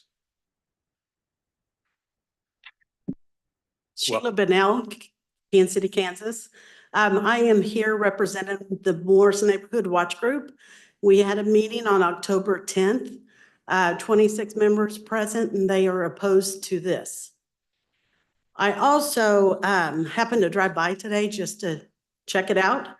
And there is, above the fencing, you can see looks like a wrecked car and a pile of metal, like maybe on a trailer or something. And that kind of concerns me if they're going to be putting stuff like that in this instead of just the trailers they say they are. That's it. That's it. That's it for me. All right. Thank you. Is there anyone else present who would like to speak in opposition to this item? Welcome. Hi, Karen Scheibe, Kansas City, Kansas. I have a couple questions about it. On August 12th, when they gave their presentation, they talked about one side of the property that's always wet.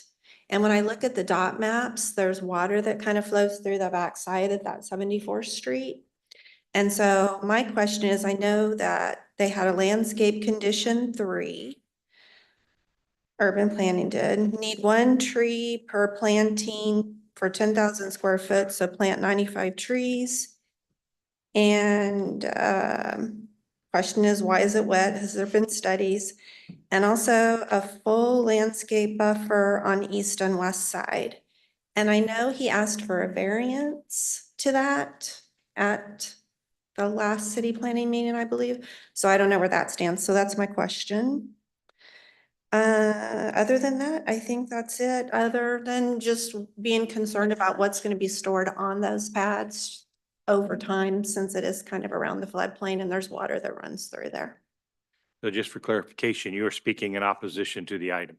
Correct. Thank you. Just want to make that Not point. necessarily opposition, but I want some of the questions answered, and then depending on what they're doing with the landscape variance, because I know the fence, the screen fence was put up before the zone change was made. So he asked to not have to put landscaping there because he has a screened fence, but he put the screen fence in before he had permission to do so. So just saying. Thank you. Thank you. Is there anyone else present who would like to speak in opposition to this item? Yes, Strawberry Hill resident. I've traveled this area here first Sure, we part of the need your year. Name and address, please. Or name. Alman Richard, 617 South Third Street. Thank you. I've traveled this area first part of this year and could see where, right there by that water treatment plant, Unified Government had half the highway cut down with a temporary light going through there. With all the update on call around Armourdale, what's that going to do to the annex there of Holiday Creek and the call that's going to overflow on this? I don't know what they did, or I haven't been back through there to look at that improvement, but it was, I don't know if they had to put a new sewer or how this water runoff from the top of the hill, Quivira Heights, coming down, is going to be a big swamp hole eventually. Appreciate any concern with from Public Works. Thank you. Is there anyone else who would wish to speak to opposition to this item? Seeing none, is there anyone joining us virtually who would like to speak to opposition to this item? No hands are raised. Thank you. I will now close the public hearing. Would the petitioner like to make any closing comments? Yes, thank you, Brian Hill, MKEC Engineering. In regard to a few of the questions that were raised here this evening, Mr. Hand, there is a stipulation for the landscape buffers as part of this. So we agree to those stipulations to provide all the landscape buffers that are requested by staff on this property. So we have landscaping in addition to the fence that is in place. Also, this site was raised out of the floodplain. All those permits were obtained by the Unified Government and also by FEMA. So there shouldn't be any water concerns about this site being wet for the proposed uses. Thank you. Thank you. Any members of the commission have any questions or comments? Commissioner Lopez. Yeah, can you tell me who 123 Holdings LLC is? The property owner. Now, are they like an insurance company, like for wrecked cars, or are they a salvage yard, or who like what's their business? We are here representing VS Services, controls the property. Okay, say that again. I'm sorry. I'm here representing VS Services. VS Services. Like S as in Sam Services? Correct. So they're the ones who rent that property from 123 Holdings LLC. Is that correct? They are. Are they the same people? They're same group there. Yes. Okay, so what's the sole purpose of the S Services? Like what's their intended use of this is for material storage and a lay down yard at this time So a junkyard, basically. for. I mean, and just kind of breaking it down. Right, for trailers, for their uses. Our intent was that they would store trailers there for their business, as well as other materials. There's concern regarding those. We can certainly discuss that with them. So basically, it's a junkyard, basically. You want to break it down. That was not the intent. Well, I mean, that just we are like, aware of. I've seen the wrecked cars that are in there. It looks like a junkyard. I mean, I don't know what else you'd call it. I mean, you can sugarcoat it all you want, but I'm just saying at the end of the day, it's junkyard. And I think depending on what is stored there, fencing, landscaping, and the requirements of the unified government would provide the appropriate buffer for that and shielding for materials that are stored there. So what happens when, God forbid, there's a flood and all that is now up in the neighborhood to the east, all in people's yards, on top of people's houses, whatnot, or down the street? Right, And there's tetanus everywhere. Yeah, the areas that have material storage on this property were raised out of the FEMA floodplain there in the river. And that was permitted with FEMA. So to prevent the situation that you're describing. Yeah. What about, there is a natural spring that runs through there. Have you guys, you know anything about that one? There's a drainage way running north-south through there. There were 2 pad sites that were created for material storage there on the site. Okay, thank you. Any other questions or comments? Thank you. There is, I will now ask if there's I'd entertain a motion. Our options are either send it back, but we have to send it back for a reason.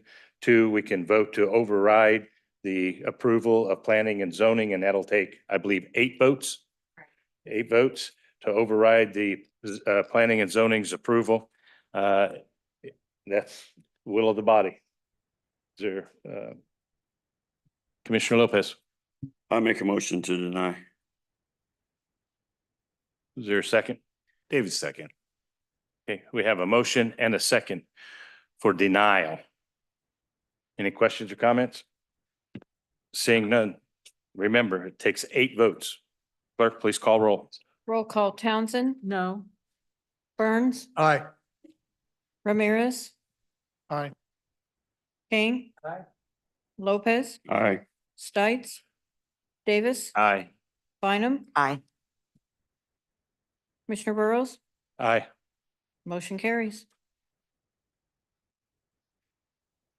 Thank you, committee. That takes us to the next item. The next item is the special use permit 8.1, if I remember correctly. Got to get caught up here. It's SP 2024-047, Selena Umana with the Red Circle LLC. I'll ask the staff to make some opening remarks, please. Thank you, Mr. Mayor Pro Tem Gunnar Hand, Director of Planning and Urban Design. This case was also remanded in August back to the City Planning Commission, heard last month, and is before you again this evening. This is an event space and live entertainment. Staff received, in the Midtown area. Staff received no letters in support. There was opposition.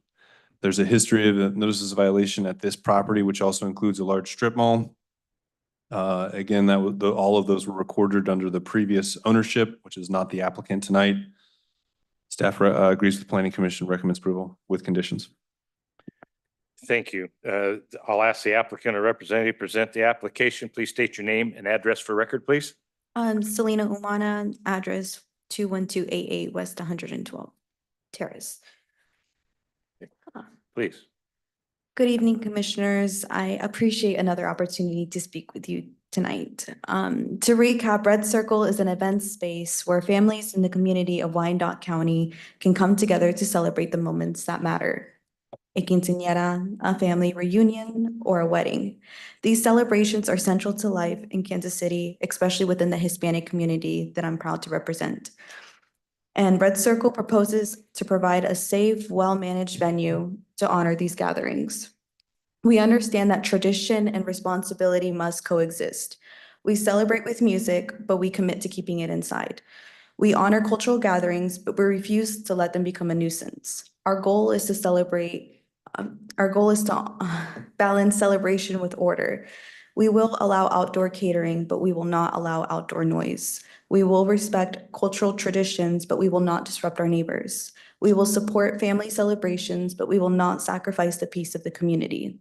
Our vision is to create a space that honors heritage while respecting the neighborhood and keeping it peaceful. I understand that the safety and character of the area are major concerns for the commission, especially given our proximity to the retirement home, apartments, and other housing.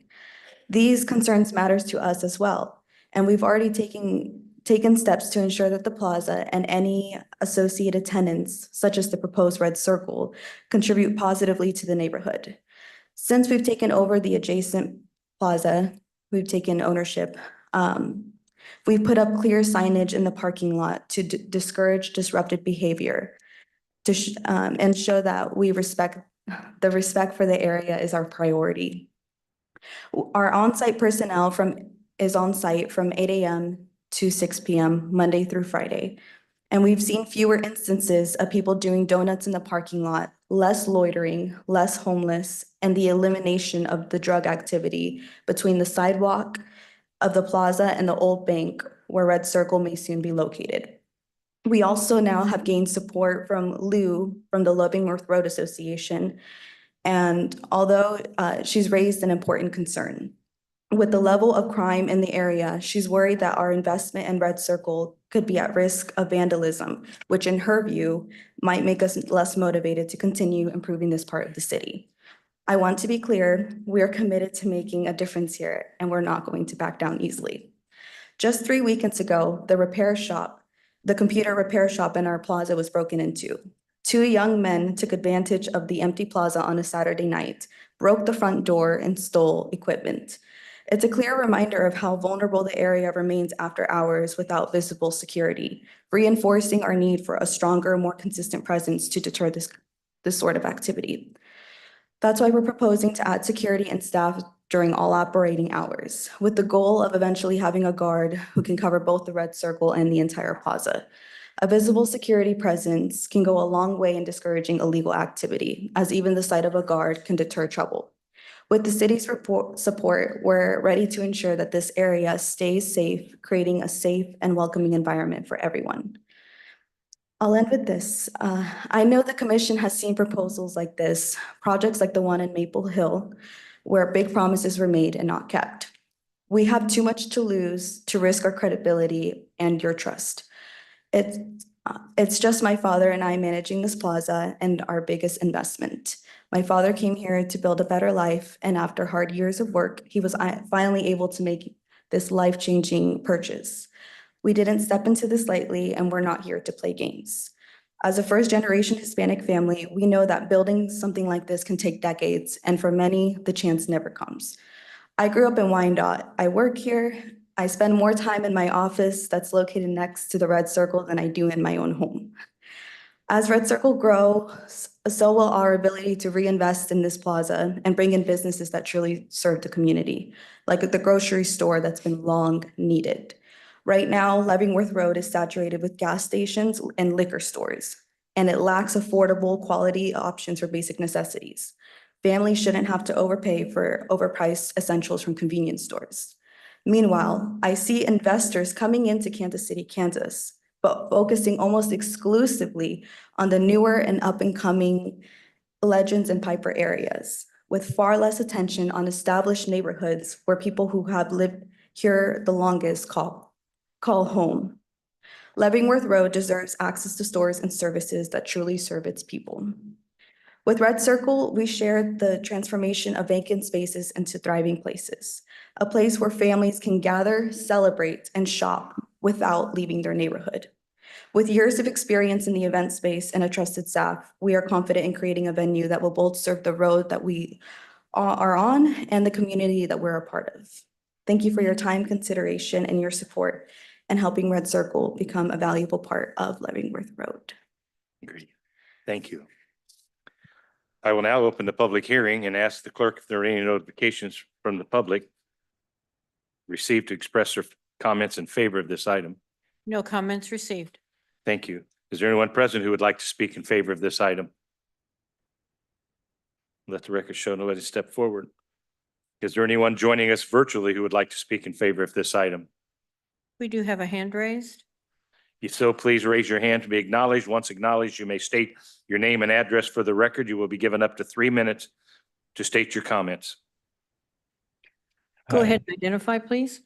Yeah, hi, my name is Beto Lugo Martinez. I'm the Director of Rights for Environmental Justice, address 3730 Metropolitan.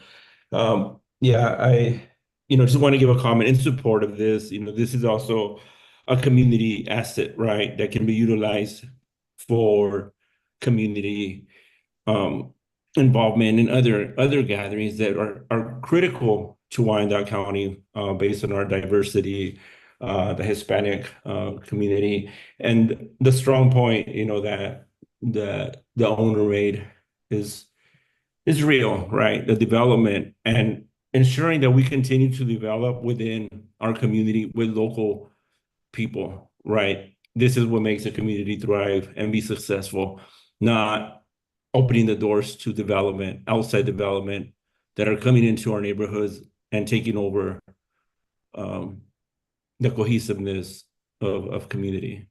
So just wanted to give that comment in support of this. Thank you. Thank you. Are there any other hands raised, Madam Clerk? No other hands are raised. Okay, I'll ask the clerk if there are any notifications received from the public who wish to express their comments in opposition to this item. No comments received. Is there anyone present who would like to speak in opposition to this item? No one stepped forward. Is there anyone joining us virtually who would like to speak in opposition to this item? No hands are raised. Thank you. I will now close the public hearing. Would the petitioner like to make any closing comments? No, just other than, we're working really, really hard to improve this plaza, and I really do, I don't know, I think it's great that Wyandotte County opens up for residents to kind of talk and speak about how businesses coming in can impact their lives. And I appreciate you guys kind of sending me back to talk to Lou with the Leavenworth Road Association. Me and her have partnered on a couple things, and that wouldn't have been possible without you guys, because I had no idea that we had a Leavenworth Road Association, and so it would be great to be a part of that. And I'm so sorry, I'm kind of nervous. But yeah, thank you. Do you guys have questions? No. No, you have a chance to close. I just want to see if there's any other comments before I go to questions from the commission. No, not at this time. Okay, thank you. Commissioner Bynum. Thank you very much. I do have a question first for Mr. Hand. The conditions of the special use permit allow for operation. Remind me of the times that we've allowed for operation, because ma'am, last time you were here, my concern was the nursing home behind you and how late we were allowing operation, and that might disturb the older adults that live back behind you. So what are we suggesting the hours are going to be? Gunnar Hand, Director of Planning and Urban Design. Again, this was remanded to address those hours of operation. They were amended so that all entertainment must cease by 12 a.m. on Friday and Saturday and no later than 6 p.m. on weekdays and Sunday. Thank you. Second question I have is that, I'm sorry, the last correspondence that I received from Lou Braswell with Leavenworth Road Association was October 14th. You may have something more current, where she stated she was very impressed with the work that you've done to upgrade the building. just concerned about disturbances that could take place outside, knowing of the drinking and drugging that occurs in the area. I did discuss that our opposition is strictly that. Yeah. So you've had some correspondence with her since that time that she's changed.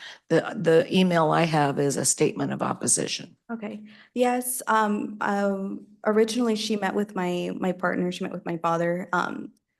I wasn't at my office at that time to discuss with her, so she met with me, and I'm the one kind of initiating this project. And so I let her know that there wouldn't be anyone outside and drinking because we have security on premise, and that just, it would be part of the contract that anyone who will be renting this event center would sign. And her only concern, or major concern, is she kept bringing up the crime that she sees in this area. And I told her that we've honestly cleaned up a lot of it. Our on-site personnel, they're very strong characters, and they do it gracefully too. They're not mean by any means, but they're strong-willed, and so are we. So that's what. Well, thank you very much. And I do sincerely appreciate what you're doing in the area. So thank you for that clarity.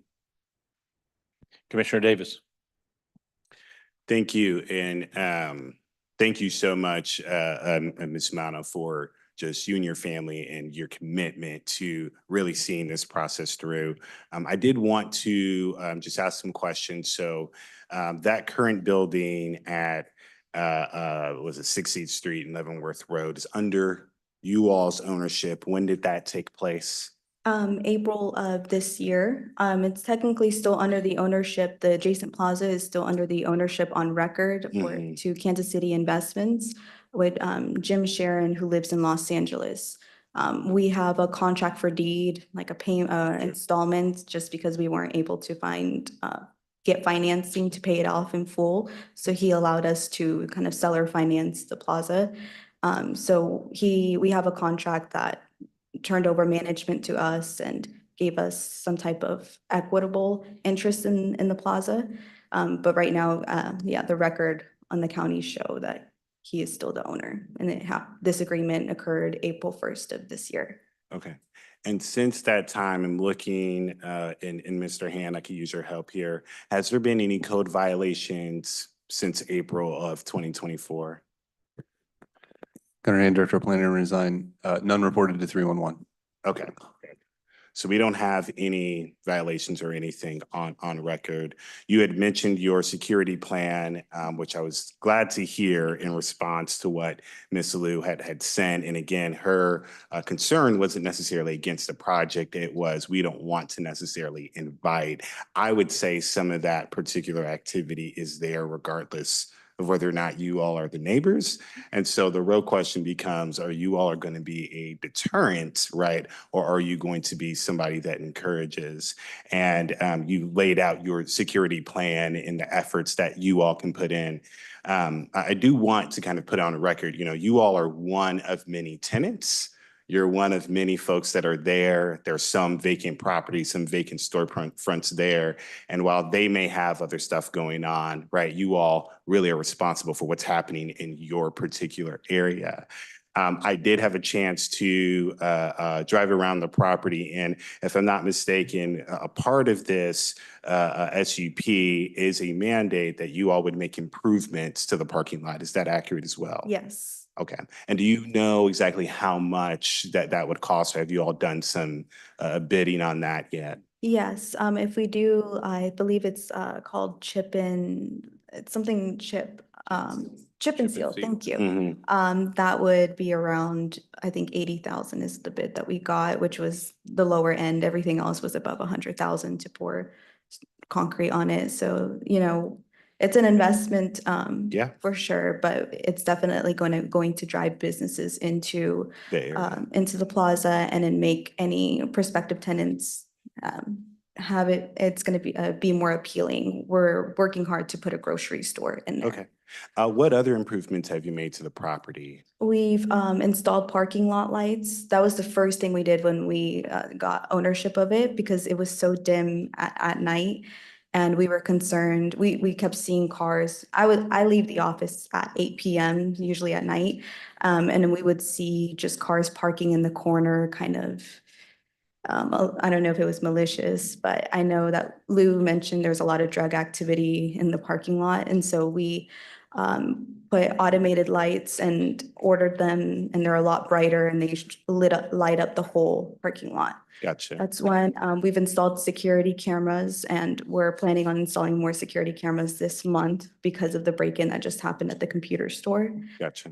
We've put new windows on the vacant units, and we've turned them into plain white boxes, and are in contract to lease 2 more in the plaza, 2 more Okay. tenants in there. And I ask all these questions just to kind of summarize. You're not just coming up here wanting to kind of try something out. You all are really putting in an effort. And I really think, you know, in light of what has been happening around the metro, where we've seen small businesses deal with break-ins and people stealing stuff and folks that are really just trying to make a living. This isn't some big sexy project or anything. It's not millions of dollars, but it's just a small business owner, right? Small business owners that are really, really trying to improve the community. And so I would hope you all would not make a fool of any of us. And I believe that you all have put in the effort to show that you're serious and that you do want to be a real partner in this community. And so with that, I will move to approve this application. Second, Bynum. Okay, we do have one more conferee. Oh, sorry. Commissioner Stites. Stites District 7. So I'm assuming with the contract for deed that you say that you have in place now, that's been filed with Unified Government. So if that's the case, then why would it not show that you guys are the owners? It has not been filed because he wants a certain percentage of our payments to be made before we put it on record. It's kind of, again, this was $1.8 million, I think is what we bought it for. So it's pretty hefty, and he didn't want to quite give us equitable title until we've made a significant portion of our payments. Well, can appreciate that, but I mean, a contract for deed is just that.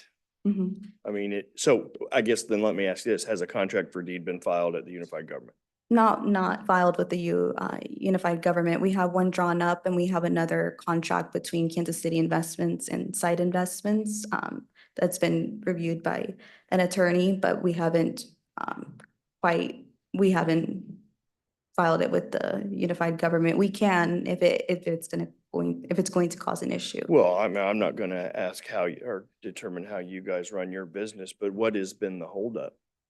It's just, he wants a significant portions of the payments to be made before we proceed with that. And, Jim Shuren, he's a good guy. We entrust him. We're not, I'm sure we're not going to get fooled or any of that. So if I remember right back, when we initially heard this, there was some concerns about parking and that you guys only actually have space for 10 parking spots. Yes, but, That's okay. But I thought that you were going to supply us with a parking agreement. Do we have that? Mhm. Where's that at? But that was actually our main reason for purchasing the adjacent plaza, was because of the parking. We knew that the 10 required, I already forgot how many required spaces it was, but we knew that was not going to be enough, and we wanted control over And I guess that's a little bit of my concern, because you don't technically, you say that's why you purchased it, but you haven't really purchased it. Yes, but we have a contract in place that gives us full control as a property management and a contract for deed, which will, and in there it says that we're allowed to make improvements to the. Do we have that parking agreement that you say that you Yes, supply? I submitted. Where's that at? Gunnar Hand, Director of Planning and Design. It's on page 31 of the staff report. They received 38 parking spaces. 38. Okay. And that agreement is with what company? Who would that be through? Who did you guys get that from? The agreements between Site Investments LLC and the Red Circle LLC. And Site Investment is the buyer. owner. Oh, the buyer or the owner? The buyer. thought you guys were the buyers. I'm Site Investments and, well, I have part ownership in Site Investments and Red Circle is my LLC. Red Circle is the one petitioning the special use permit. Site Investments is the one that owns the real estate to the bank where Red Circle is located. And the plaza is owned by Kansas City Investments, but the real estate where Red Circle sits, Site Investments owns, which is, I'm majority owner in that LLC. Okay, thank you. I'm sorry, we do have someone that can answer the deed, transfer of deed. Monica, please. As part of the duties of a unified government clerk, we review daily documents that are filed with our Register of Deeds office. Because a contract for deed does not fully transfer ownership until the contract is satisfied, we don't consider that transfer of ownership, so we don't update the records to show a contract for deed pending. We leave it in the original owner's name until a deed is filed. Got it. So the ownership would still remain until that contract for deed is satisfied. But so we don't, so, I mean, we believe what she's saying, that there hasn't been one filed, but there would be a record of a filing, right, when that does happen. That's correct. If Okay. it's filed with the Register of Deeds, it would be available. Okay, thank you. Commissioner Lopez. Yeah, okay, so you said Jim Sherman? Is that last name Sherman? Yeah, He's the owner of the property? yes, he's he's the owner. It's Benham Jim Shuren. He goes by Jim though. Ben Ham with like two M's? No, Benham. Just one M. Benham. So where's your money at? What do you mean? Where's your money on this? I mean, who's banking you on this? Who's banking? Chair, Commissioner order? Lopez, I don't know that is an appropriate question to ask. Well, I mean, for what I'm saying is for this investment, like who's, That is. Point of order. I will defer to council for guidance on the question. I just want to ensure that We're getting outside the scope of the review for the special use permit. well, no, where I'm going with this is, I just don't want, we're going through all this and all of a sudden now, there's something pulled on you and then you're like, well, crap, and then you dump a bunch of money and lights and all kinds of stuff. And then, Yeah, to me, it's like, why would I want to dump a bunch of money and it's not a hammered out deal with? Because this is really our only opportunity. Point of order. What is going on? excuse me, we'll keep decorum here. The question is, there's been a call for the question. It's non-debatable. The debate is finished. We'll go to a vote. I would ask the audience to please be mindful. I know this can be painful at times, but let's watch our decorum and we'll get through this. Okay, there's been a call of the question. I'd entertain a motion. I already made the motion and. Okay, motion and a second. Clerk, please call roll. Roll call. Townsend, Aye. Burns, Aye. Ramirez, aye. Kane, Lopez, Aye. Stites, Davis, Aye. Bynum. Aye. Motion carries. Thank you, committee. Thank you. Thank you. Yes. Please. Good luck. We wish the best for you. Hope that it all works out for you. And if there are any issues, obviously this is an SUP for 1 year. You know what, we can follow back up in a year if you have any issues. So do your best to not have any issues Yeah. for that year. Okay. Good luck. Thank you so much. Commissioner Davis, comment? We've had multiple people come up here and are trying to do business with us. I do not think it is appropriate to ask such personal questions. It's not right. It is simply not right. And you deserve an apology because that is simply not right. We are just discussing your permit. We voted on that. That is it. Some of those questions were private and quite frankly, they're not our business. Thank you for being one of the amazing small business owners wanting to do business with the unified government. Yes, sir. Please, as I stated, please keep our decorum here. We're going to run through this. Commissioner Lopez? Yeah, okay, so if I did offend you, I am sorry. I'm a small business owner and I know what it's all about. And just remember, the way I run it, I've always been is if you're not willing to give up everything, then you've already lost. But again, I apologize if I did offend you, but as a business owner, I'm trying to look out for us and you too, I guess, in a way, but definitely just trying to look out for the UG. But again, I am for the small business owners. So I thank you. Thank you. Thank you. That's it. Moving on to the next item. That takes us to item 8.2. It's a request for special use permit for a car audio installation business. Clerk, will you please read the item? Special use application 8.2, SP 2024-064, Wendy Gonzalez. Special use permit for a car audio installation business at 1315 State Avenue. Recommended for approval by a vote of 7-2 for 2 years. Thank you, Madam Clerk. I'll ask staff for any opening comments. Thank you, Mr. Mayor Pro Tem. Gunnar Hand, Director of Planning and Resign. Excuse me. Again, this is a special use permit for a car audio installation. This permit was denied over a year ago and has come back again for ordinance required waiting period to reapply for this special use permit. This is in the downtown area plan. We received no letters in support. There was opposition to this case.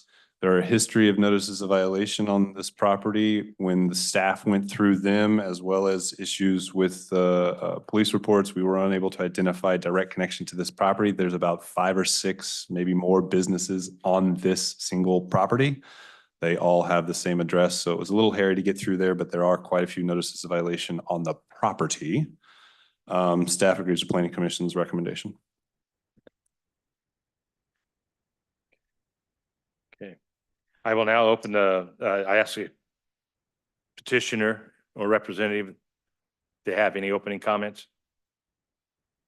I believe they're online. Should be Uba Lester. If you're online, please state your name for the record and address, please. You see them? I'm not seeing them online. Seeing no one? Third from the bottom.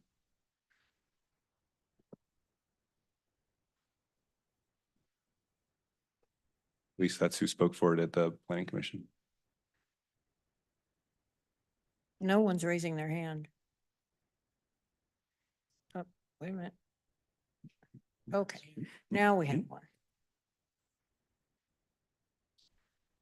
You'll need to unmute.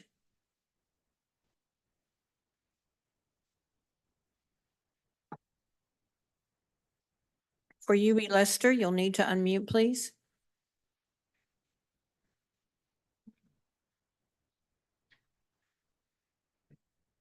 Is he not able to hear? Can you guys hear me?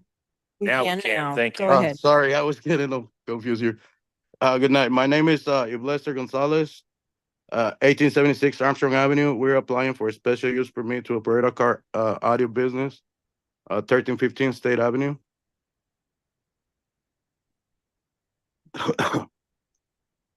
Any other comments you want to make before we go to public comment? Well, last time our permit got denied because of the police calls, like the guy said over there. And I was not aware of any of these until I find out that was my neighbor making all these all these calls. I don't know why he's doing all of that, because we never done anything to him or whatever he's accusing us to do. I mean, that we done to him. That's about it. I mean, and I was also like, there's cars parked in the back of the building, of my building. None of those cars belong to us. They belong to a body shop that operates in the back of my building. Those cars don't belong to any of those cars don't belong to us. So that's about it. Okay, thank you. I now open the to public hearing, and I'll ask the clerk if there are any notifications received from the public who wish to express their comments in favor of this item. No comments received. Is there anyone present who would like to speak in favor of this item? Seeing none. Is there anyone joining us virtually who would like to speak in favor of this item? If so, please raise your hand to be acknowledged. No hands are raised. Thank you. I'll ask the clerk if there are any notifications were received from the public who wish to express their comments in opposition to this item. No comments received. Is there anyone present who would like to speak in opposition to this item? If so, please come to the podium, state your name and address for the record. You will be given up to 3 minutes to state your comments. Thank you.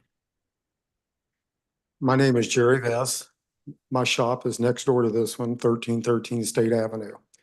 I've been in business since 1980s, and I've never had so much trouble since this man started this stereo shop.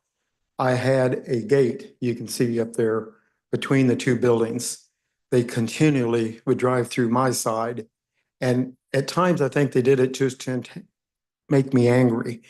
I would try to drive off my property, and they just sit there. I'd honk and they just laugh. They'd pull onto my property meaning to go into his place, and I would nicely always go in there and say, "You need to park over there. That's the stereo shop. I have a parking sign there, automotive, costume shop only parking." And I've been cussed out. I've been threatened numerous times. The gate that I made so they couldn't go up through between the two buildings, they continually, who knows who did it, but I have a good idea, kept cutting my locks. Cost me about $15 per lock. And then I'd make a police report, put a new lock on it. Within a week, the lock would be broke again. Finally, they actually broke the whole thing. I mean, it has to be re-welded. But what's really unusual, who knows for sure, that somebody cut my lock, made a key, and then came in through my main gate. I lost over $20,000 in one night. Now, they had a key to my lock. How did they get that key? Unless, because I had two different places where I had the locks on, or three actually. Well, they opened up a key and opened up my lock and stole over $20,000 of my stuff. I don't think that's fair. But the thing is, when you guys all voted against him to be able to open up the stereo shop, he never did close it. Never did. We even had a UG employee that walked up there one day, and I told him, I says, "This guy is still open." And all at once, somebody knocked on the door. He opened it up and he saw it for himself. That was a 1 minute UG remaining. employee. So this has been going on forever. If somebody is not allowed to renew their license, how could they be there for several months later? That makes no sense to me. I just thank you for the last time. I just pray that you will, I'm positive for our community, guys. I do the Christmas tree lighting. I do all the things for the police department. I do all of this out of love for our city. Well, this kind of stuff is really frustrating to me. Please help me. Thank you. Thank you, Mr. Best. Is there anyone else present who would like to speak in opposition to this item? Seeing none. Madam Clerk, is there anyone joining us virtually who would like to speak in opposition to this item? No hands are raised. Thank you. I will close the public hearing. Would the petitioner like to make any closing comments? Yes, like I said on the last meeting we had, I don't know why he's saying all of this about us. We had never done anything to him. We had never spoke to no police. If he's making all this report, why the police haven't arrested us or anything, you know what I mean? So I don't know why he hate me so much. He doesn't even know me. He doesn't speak to nobody around there. He's always mad. I don't know why he's mad at us. Like, I don't understand that for real. That's all. Okay. Thank you. Okay, any members of the commission have any comments or concerns? Questions? Commissioner Lopez. I got a question for Mr. Han here. What is there any record of UG employee being there that you know of that, and then obviously you said he was voted down once, but he's still in business? What you have any record on that? Under hand, Director of Planning and Design, I can't speak for other UG employees. I do know that our zoning enforcement staff, when we had one, visited the site multiple times throughout the past year and saw no activity. Again, that's very limited. I think we went out maybe 3 or 4 times over a year and never witnessed anything, but that's the best we could do. But so does code enforcement give you their reports? Under hand, Director of Planning and Design, at the beginning of the staff report on page 3, you have a collection, everything from 311 police reports or any other permits are all documented. That's all we have for it. So, okay, so there were several calls for police service on the property. However, no calls appear to be routed to subject. Several notices of violations on the subject property, however, all the Specifically, Gunner Hand, Director of Planning and Design, specifically, and I'll go to the picture. So you can see it better here, but this entire building, this parking lot, and the building in question where the proposed SU, oh, I'm sorry. I gotta share my screen first. Sorry, 1 second. All right, so the property in question is this entire property, which includes the building fronting Minnesota Avenue, a vacated half of the alleyway, and this parking lot. The SUP is specific to this address and this building. Most of those notices of violations and other enforcement issues are revolving around this parking lot. We've had quite a history, and this is again abutting the property. So it was a little difficult for us to go through and figure out which one's which, but we were able to isolate, as far as we can tell, only one associated with this case, with this property, this address, excuse me. So is his previous plan action on number 2, denial of special use permit in 2024 for it? Okay. All right, thank you. Any other questions or comments? Okay, I'd entertain a motion. Second. There's a motion and a second. Commissioner Townsend? Do you have Call comments? for the vote now. We have time for discussion. With a bit of motion and a second for denial. That's okay. Okay, thank you. Motion made, the motion has been made and a second for denial. Clerk, please call roll. Roll call Townsend, Aye. Burns, Aye. Ramirez, Aye. King, Aye. Lopez, Aye. Stites, Aye. Davis, Aye. Bynum. Aye. Motion carries. Thank you. Thank you, committee. That takes us to the next item. Item 8.3 is a request for special use permit for a home-based daycare. Clerk, will you please read the item? This is special use permit 8.3 SP 2024-065. LaJoyce Callaway with Beautiful Beginnings Early Childhood. Special use permit for a home-based daycare at 3424 North 99th Street. Recommended for approval by a vote of 8-1 for 2 years. Thank you. I'll ask the staff to make some opening remarks.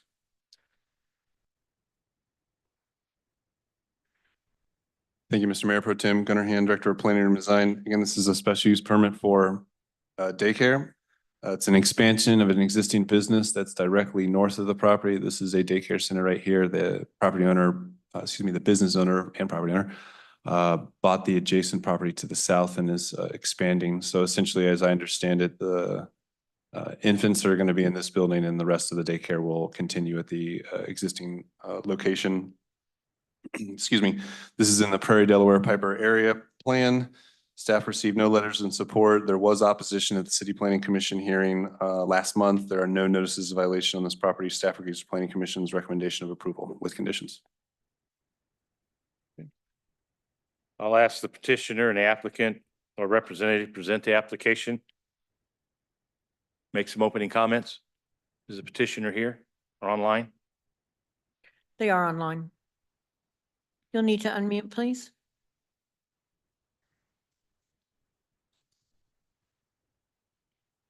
Good.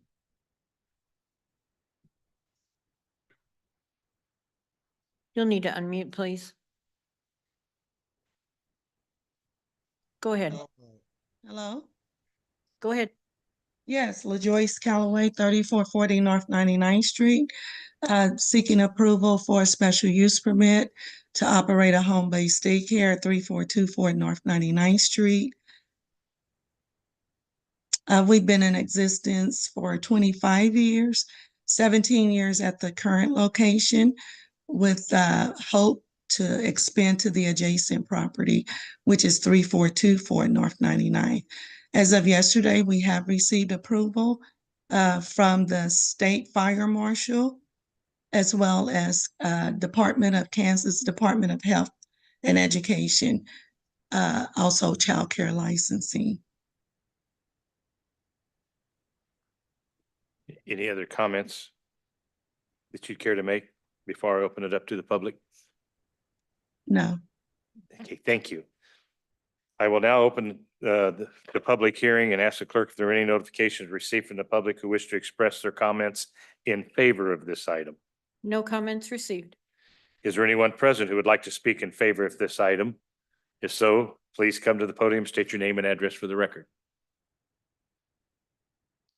Okay. Is there anyone joining us virtually who would like to speak in favor of this item? No hands are raised.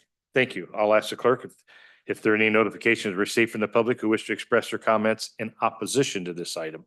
No comments received. Is there anyone present who would like to speak in opposition to this item? Is there anyone joining us virtually who would like to speak in opposition to this item? No hands are raised. Thank you. Okay, that will close the public hearing. Kane, move for approval. Davis, second. Okay, we have a motion and a second. Clerk, please call roll. Roll call. Townsend, Aye. Burns, Aye. Ramirez, Aye. Kane, Aye. Lopez, Aye.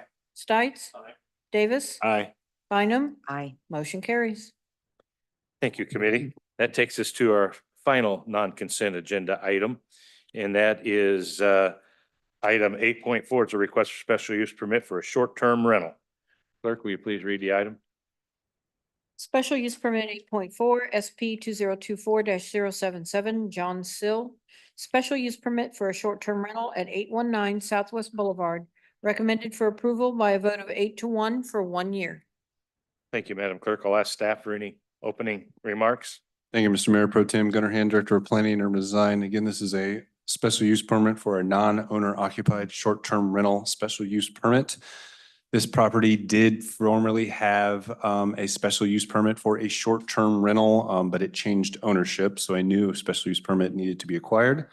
This is in the Rosedale area plan on Southwest Boulevard. Staff received no letters of support, no letters in opposition. There is an open case notice of violation for overgrown weeds. I believe the property is in transition again in ownership, and they're working on that currently. Staff agrees with Planning Commission, recommends approval. Thank you, Mr. Hand.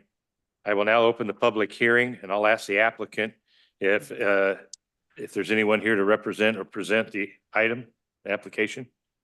We do have the applicant online. Mr. Sill. Yes, may it please the board. This is John Sill, on behalf of the applicant. Yes, we have recently acquired this property that used to be a short-term rental, and as part of the process, we have been dealing with some plants, some overgrown landscaping, but we've been addressing that. I've had some crews on there. I've been out there working myself on it, and the main thing, it's not really weeds. It was along the sidewalk. There was 4, I think, total short apple trees that were growing over the sidewalk, and so I've been out there hedging them. And then I had a professional crew take care of some of those, and then there was a large tree that was brought to my attention by the neighbors that they had concerns about. So as of this week, that tree has been removed. Thank you, Mr. Sill. Any other comments you want to make before we go to open public hearing? Not at this time. Okay, thank you. Is there anyone present who would like to speak in favor of this item? Is there anyone join us virtually who would like to speak in favor of this item? No hands are raised. Thank you. I'll ask the clerk if any notifications were received from the public who wish to express their comments in opposition to this item. Do we have anybody online?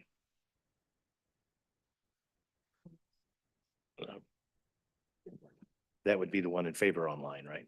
Did I skip over one? It's not on here. Okay. Okay. Okay. Is there anyone joining us virtually who would like to speak in favor of this item? No hands are raised and no comments were received. Okay, thank you. That was not, it's not on here. Okay, missed it somehow or another. Okay.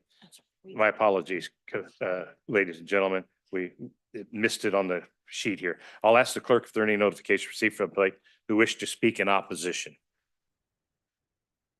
No comments were received. Thank you. Is there anyone present who would like to speak in opposition to this item? Is there anyone joining us virtually who would like to speak in opposition to this item? No hands are raised. Thank you. I will now close the public hearing. Would the petitioner like to make any closing comments? Nothing at this time. Thank you, Mr. Sill. Okay, I will close the public hearing. Ask the committee if there's any questions or comments. Commissioner Ramirez. Thank you, Mr. Pro Tem. Looking at the previous planning actions, it had approval for 2 years, and then 5 years. But we're doing a 1 year. Is that because of the NOVs still open and active on the property? Gunnar Hand, Director of Planning and Design. It's a new special use permit because it's a new owner, so they're starting off from the beginning. So again, because it's a new owner, we want to test to see if they're a good owner, so we keep it at 1 year. Okay, so, and I think I missed that. I was reviewing the information. So it's been handed to a new person now. Yes, Mr. So that- Sill just purchased the property. And it restarts the clock. Okay. All right.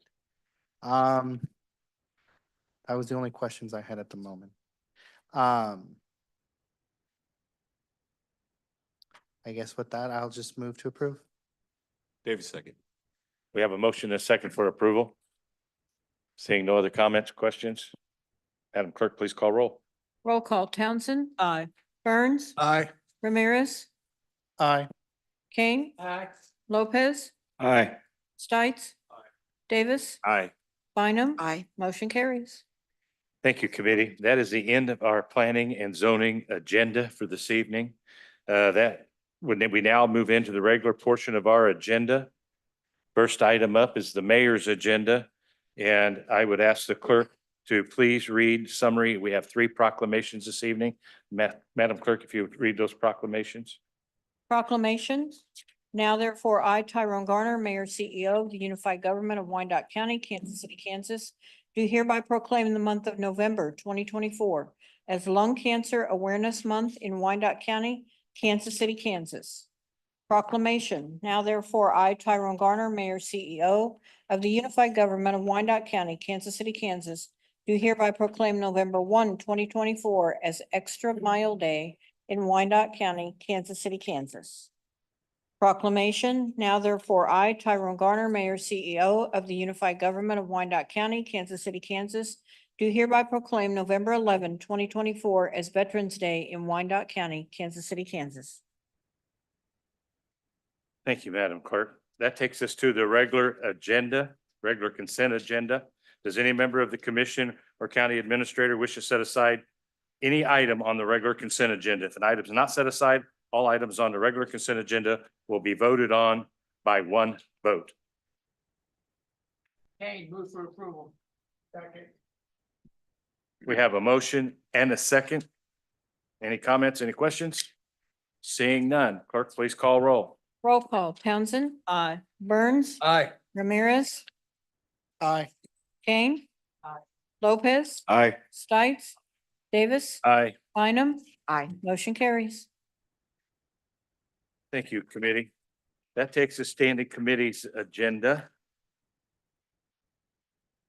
Item 12.1 is a resolution authorizing staff to submit a $20 million application for the EPA change grant for SC 019 with statutory partners. No matching funds are required. This is a $20 million grant. I would ask Madam Clerk, do you wish to speak to this? I do not, but I think our public Okay, works. I can do that. I have it right in front of me. I just didn't want to, okay.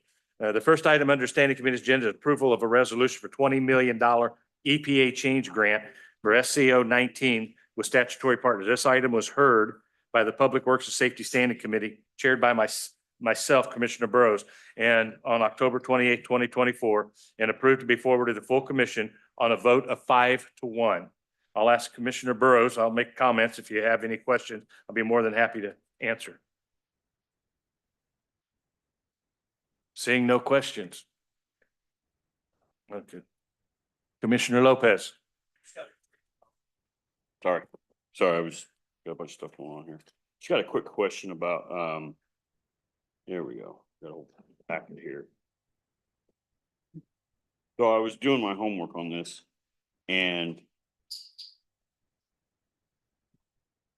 let me get over here. Okay, so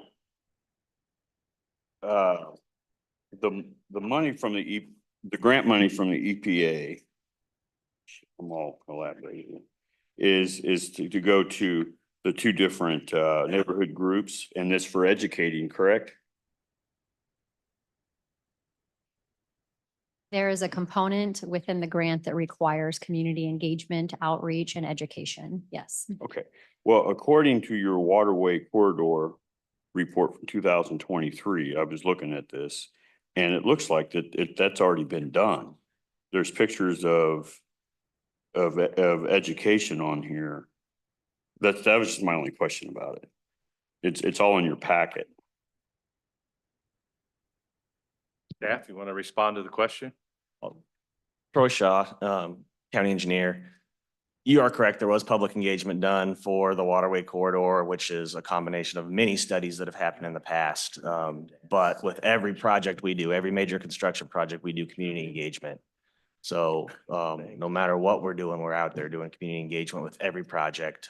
So just because we did it 2 years ago doesn't mean we're not going to do it again. So we do that with every project. The residents need to know and deserve to know what we're doing in their neighborhood, why we're doing it, and how we're doing it. So that's what we do. Right, no, I appreciate that. It's just that this SCO 19 is all part of that education. Back then, I was just, I mean, I'm just trying to get my mind, everything straight on it, that's all. This is Sarah Schaefer, Public Works. The waterway corridor plan is different than the CSO 19 construction project. The CSO 19 construction project was listed within the plan because it is a required project that is occurring within the waterway corridor, which is approximately Waterway Park through the Big 11 Lake area and through the overland flow path to Jersey Creek, which ultimately outfalls at the river. So I need to make sure that we understand that there is a waterway corridor plan, which is a synthesis of over, I think, 15 approved and codified planning documents. And it references the two monetary projects that are going on within that area because money is going to be spent and projects are going to be designed immediately. Yeah, all right, thank you. Commissioner Bynum? Thank you, Mayor Pro Tem. I would like to make a motion approving EPA change grant SC 019. Dave, second. We have a motion and a second open for discussion. Commissioner Stites. I was just gonna say it's CSO, right? Right, it's CSO. Okay. That is Sarah Schaefer, Public CSO. Works. That is a typo. It is CSO. I would like to amend my motion to clarify that I would move we approve EPA change grant CSO 019. Is that correct? Thank you. My second concurs. We have a motion and a second for approval of the CSO 019 grant. Any other questions, comments? Seeing none, Madam Clerk, please call roll. Roll call. Townsend. Aye. Burns. Aye. Ramirez. Aye. King. Aye. Lopez. Aye. Stites. Aye. Davis. Aye. Bynum. Motion carries. Thank you, committee. That takes us to our next item, which is again a resolution. It's under the Standing Committee's agenda's approval of a resolution authorizing the unified government to enter into a development agreement for Bucky's Family Travel Center to be located at 601 Village West Parkway. This item was heard by the Economic Development Finance Standing Committee, chaired by Commissioner Burrows on November 4th, 2024. It was requested and unanimously approved to fast track this item to the meeting this evening. I would ask that if there's no questions or comments from the commission, I would turn it over to Chelsea Chisholm, our new Economic Development Director. Seeing no questions or comments, Ms. Chisholm?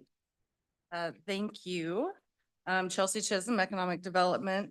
So for your consideration tonight is a resolution authorizing the unified government to enter into the development agreement for Bucky's Family Travel Center with CSMS Management located at 601 Village West Parkway in Kansas City, Kansas. I'm so sorry. Is your mic on? I'm so sorry, Chair. Is that better? No. Eat the mic.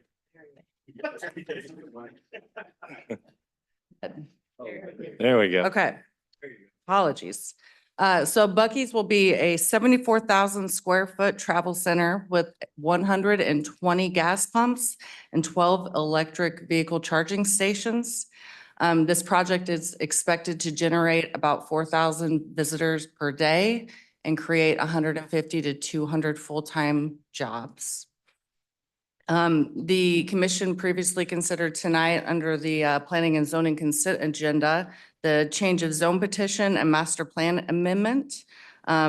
Those items included the relocation of Village West Parkway with a new roundabout, improvements to I-70 interchange, and 3 detention ponds that's indicated on the site plan. So the total project cost is approximately 95 million with a request for pay-as-you-go reimbursement of 13.3 million for reimbursement of infrastructure costs. This is reflected on Exhibit F of the development agreement. 3.3 million cap of sales tax TIF or tax increment financing within 15 years. That would be comprised of 50% of the city sales tax and 25% of the county sales tax directed towards the TIF. So that is not 100% TIF. There's also a request for approximately 10 million in CID sales tax through an additional 1% sales tax until the CID cap is reached, but no longer than 20 years. And finally, there is a request for IRB financing for sales tax exemption on construction materials. And just to be very clear, this is not a property tax abatement. The project is predominantly funded through private financing at about 85%. The incentives account for the infrastructure costs, that 13.3 million. So on timing, developer must clear conditions by March 1st, 2025. They then have 60 days to commence construction. Developer agrees to complete the project within 24 months of construction commencement. Todd, do you have anything else you'd like to add? Mr. LaSala?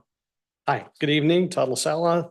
Thank you, Chelsea. I think you've covered it very well. A couple of things that we heard at committee that are very good. I'm sorry if you've already covered this. Apparently the developer projects 4 million visitors at this site, 70% of which are going to come from out of town and 200 employees.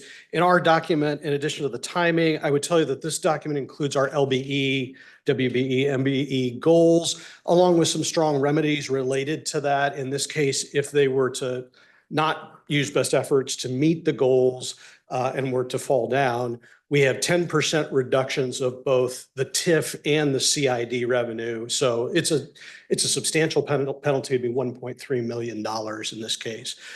This development agreement looks very much like most of your others. There are a handful of nuances and exceptions that we kind of went through in some detail at committee. Wouldn't want to go through those, drag you through those again tonight unless people were really interested to hear that. So that's what I would say. Be happy to answer any questions. I will also mention we have Stan Beard with Bucky's online and Patrick Warren here with the Speedway if you have questions for either of those two individuals. Thank you, Ms. Chisholm. Questions, Commissioner Bynum? Thank you. Question. No, I understand a CID, but no other, no tax abatement. So I guess my question is paying full property tax, question mark? Yeah. And do we have an estimate of what that is projected to be annually? or at least right now? Yeah, I don't think I have that. I don't think I do either. But conceptually, you're right. The plan is that it is on the rolls at full property tax value. There is not tax abatement involved. Thank you. Commissioner Stites. Stites District 7. Well, I was on the committee and there was some really great, it was a great presentation and I'm really excited to have the Buc-ee's come out into my district. And I think the number was off just a little bit, Chelsea, at the 4,000 visitors a day. I think it was closer to 11,000, if I remember right, 11,000 a day, 4 million people a year, 4 million people a year, 4,000 cars. But 4 million people. I mean, when we talk about the sales tax that's going to be generated, the gas tax that's going to be generated from people that are traveling up and down the highway and to hop off at 110th and grab. And if anybody's been it, we went through a whole, if you've ever been to a Buc-ee's, right? You can go in there and get a toothbrush, a shoe shine, a shower and a haircut, I believe, in a barbecue sandwich. So you're going to go in to fill up your tank at one of the 120 pumps that's there. And you're not just going to walk out of there with getting fuel because it's really a destination type filling station, if that's what you want. I don't want to dumb it down to just a filling station, but it's really excited to have that out there, what we got. And with that being said, I'll make the motion to approve. Second. Okay, we have a motion, a second, but we do have comments to be made. Commissioner Ramirez. Thank you, Mr. Pro Tem. Well, if Buc-ee's can do all that, I think Quick Trip's gonna get scared. Said Quick Trip is gonna get scared if Buc-ee's can do all of that. I'm excited for this project. These are the type of projects that we want in our community. And I had the opportunity to meet our new economic development director this morning, and she has great ideas. She has a great vision so far of what she wants. And so I'm happy that we have someone now at the helm of our economic development department to bring more projects like this to our community, and not just to the west, but also to the east and throughout all of Wyandotte County. So I'm very excited for this. This is going to be great for us. Thank you. Commissioner Davis. So very quickly, Todd, so we are going to have property tax revenue. I'm looking at these incentives. I think they're going to pay it off probably earlier than expected, which is amazing. Sales tax, full BPU pilot payment, right? Full stormwater payment, all of those things. So I just wanted to get all that on the record that these folks aren't just coming in here and just not contributing. They're contributing more probably than, quite frankly, some of our previous or some other developments that are come in. And so I've been in Buc-ee's. It's awesome. And I'm super excited to have this in our community. Commissioner Lopez. Yeah, I just want to say, I'm really excited. This is a no-brainer home run right here. I don't know if, I've been to Buc-ee's, especially in Tennessee. You can go in there, it's almost like close to a butcher shop, but not also. They have meat there's ready to go. You can buy your hunting gear there. The one in Tennessee was really cool because a mile down the street, there's this World Knife place or whatever. It's in, they will buy some skin knives there too. But anyway, but Buc-ee's is really slick. You can buy just pretty much everything there. So I'm really happy that they're here. Thank you. Thank you. Commissioner Burns. Before we take a vote on this, I would just like to thank the Buc-ee's for choosing Wyandotte County. We know you'll be a good partner. Commissioner Stites, second time. Stites District 7, the last thing I want to make a comment, and I don't want to leave this out because it was important. I didn't bring my notes, but 200 employees that primarily are going to come from our community, right? They said that there was going to be several or a few, I should say, management positions that are going to come in because of the experience and then get people trained up and things here. But primarily, the job force is going to come right here in our backyard at 200 jobs, good paying jobs. So thank you. I would just state that as chair of the committee asked very pointed questions, and I will state that this is a very robust build for a project this size. So I do want to compliment everybody for coming to the table and getting this development agreement completed and presenting it to the committee and advancing it to assure that I think they want to start before May 1st of 2025. And it says 2 years build out. That's including the transportation mode, the roundabout to be made, that and the infrastructure go in. That's quite a robust build. But I want to echo the comments of my colleagues. There's been a motion and a second for approval. Clerk, please call roll. Roll call. Townsend, Aye. Burns, Aye. Ramirez, Aye. Kane, Lopez, Aye. Stites, Aye. Davis, Aye. Bynum, Aye. motion carries. Thank you, committee. That takes us to item 12.3, a resolution it's the last item under the standing committee for approval, authorizing the Parks and Recs Department to apply for a grant through the Kansas Forest Service Program in the amount of $100,000 with no matching funds required. This item was heard by the Neighborhood and Community Development Standing Committee chaired by Commissioner Davis on November 4th, 2024. It was requested and unanimously approved to fast track this item to the meeting this evening. I'll ask Commissioner Davis to make some comments. Thank you so much, Mayor Pro Tem. We had a robust discussion about this, and again, no match. This grant is going to go towards combating heat island and improving beautification throughout our community. The reason why this is being fast tracked is because the application deadline is tomorrow. And so we really wanted to give our staff some time to go ahead and apply. With that, I'll go ahead and make a motion to approve. Bynum, second. You're going to give them some time. Yes, They have a motion and a second for approval. Madam Clerk, please call roll. Roll call. Townsend, Aye. Burns, Aye. Ramirez, Aye. Kane, Lopez, Aye. Stites, Aye. Davis, Aye. Bynum, Aye. motion carries. Thank you. That concludes our the items that we were talking about. Now we go to the administrator's agenda, and I'm going to take the liberty as chair to move the next item, the Midtown Station Indian Springs, to the 5th item, I believe, down. It will be at the end of the administrator's agenda. So I'm just taking the liberties of moving that down. So with that, we'll start with item 13.2, ordinance authorizing the issuance of IRBs for Village West 3 North Point development. I'll ask our administrator, David Johnson, to make any opening comments and introduce staff to present the item. Thank you, Mr. Mayor Pro Tem. For the next 4 or so agenda items, anything to do with the IRBs, we have our bond counsel, Kevin Wempe, who will be guiding us through these agenda items. So, Mr. Wempe. Sure. Thanks, David, and Mayor Pro Tem and Commissioners. Nice to see you all again. Kevin Wempe with Gilmore and Bell, representing the Unified Government as Bond Counsel.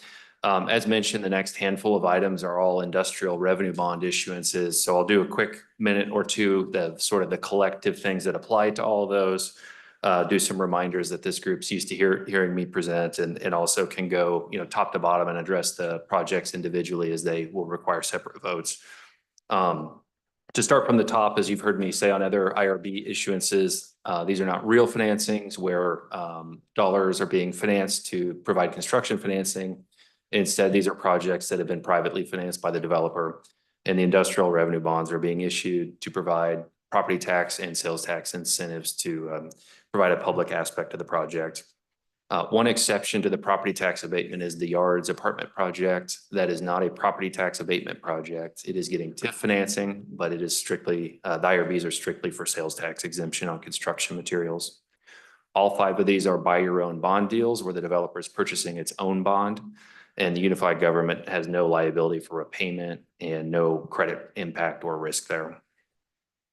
All of these projects, again, are at step 2 of what you're used to seeing as a commission, which is authorization of issuance of the bonds and triggering the property tax abatement for the 4 projects to which that applies. Step 1 of the process you're used to seeing, where there's public notice, public hearing, cost benefit analysis performed, and it goes through standing committee, all occurred years ago in the last couple of years for all of these. And since then, each of these projects has been constructed or nearly constructed, and that's why we're returning for your final approval to actually issue the IRBs for all of these. One other item is why 5 of these on tonight's agenda, as we've covered for property tax abatement IRBs, under state law, the property tax abatement is triggered by the issuance of the bonds the following calendar year after bonds are issued. So it's pretty typical to see a bunch of these in November and December as projects are nearing completion and developers weigh whether they'd like their property tax abatement to commence as of January 1, given where they're at with construction and where they project to be on the tax rolls here in a little under 2 months. So that's why a lot of these are grouped towards the end of the year as developers evaluate the math on that. Jump into the first project tonight is, again, the Village West Apartments. Now at completion, this does involve property tax abatement pursuant to a payment in lieu of tax schedule that was agreed to under the development agreement that was approved in 2020 and then amended in 2021. Again, this is located northwest of the Speedway. It's the third phase of projects over there and is receiving similar incentives to the first two with the IRB tax abatement and sales tax exemption. The principal amount of the bonds is just under $46 million. And again, the action item tonight is an ordinance approving issuance of the bonds and execution of all the related documents. And I'd be happy to answer any questions you might have on this one.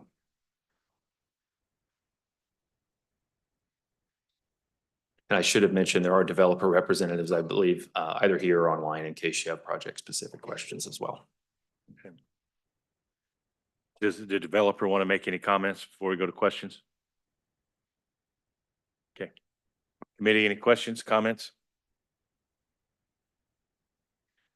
We'll do these individually. It's best that we do that. That way they don't get commingled into discussion. Okay. Okay. Committee, if there's no questions, I'd entertain a motion. Find a motion to approve. Ramirez, second. Okay, we have a motion and a second. Clerk, please call roll. Roll call. Townsend. Aye. Burns. Aye. Ramirez. Aye. King. Aye. Lopez. Aye. Stites. Davis. Aye. Bynum. Aye. Motion carries. Thank you, Madam Clerk. Next item is adoption of an ordinance authorizing the issuance of an IRB for the Carnation Partners LLC development located at 4500 Dover Street. I'll ask our Administrator, David Johnson, to make any opening remarks and introduce staff, present the item. Mr. Wempe will continue. All right, thanks, Mr. Mayor Pro Tem. Carnation Partners at 4500 Dover. Projects of approximately 56,000 square foot manufacturing facility. Principal amount of the industrial revenue bonds is $11.5 million. Again, for property tax abatement and sales tax exemption on construction materials. The payment in lieu of tax schedule was executed when this body first approved the project of November of 2023. They've since constructed the project, are nearing completion, and are asking for issuance of the bonds tonight to begin their payment in lieu of tax schedule beginning in 2025. Thank you. Committee, any questions, any comments? Find a motion to approve. Ramirez, second. We have a motion and a second for approval. Clerk, please call roll. Roll call. Townsend. Aye. Burns. Aye. Ramirez. Aye. King. Aye. Lopez. Aye. Stites. Davis. Aye. Bynum. Aye. Motion carries. Next item is an ordinance authorizing the issuance of IRBs for the KC Yards 2 LLC development at 200 James Street. I'll ask our Administrator, again, David Johnston. Mr. Wempe. Thanks again. This is the Yards project, a multifamily project in the West Bottoms along the riverfront there, approximately 224 units. And this IRB issuance is only for sales tax exemption on their construction materials as they're getting TIF incentive on the property tax. Principal amount of the bonds is about $52 million. All pursuant to a TIF plan and development agreement that was approved by the board about 3 years ago.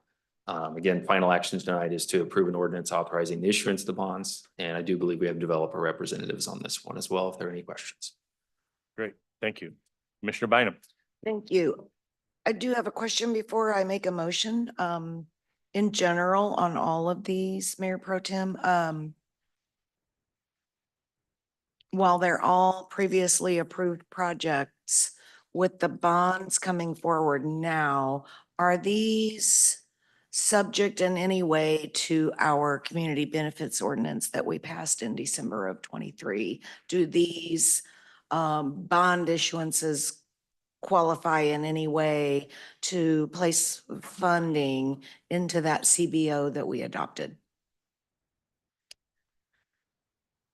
Good question, Commissioner. These projects, for the most part, predate the, I think you said late 2023 adoption. I thought it was December of last year, yeah.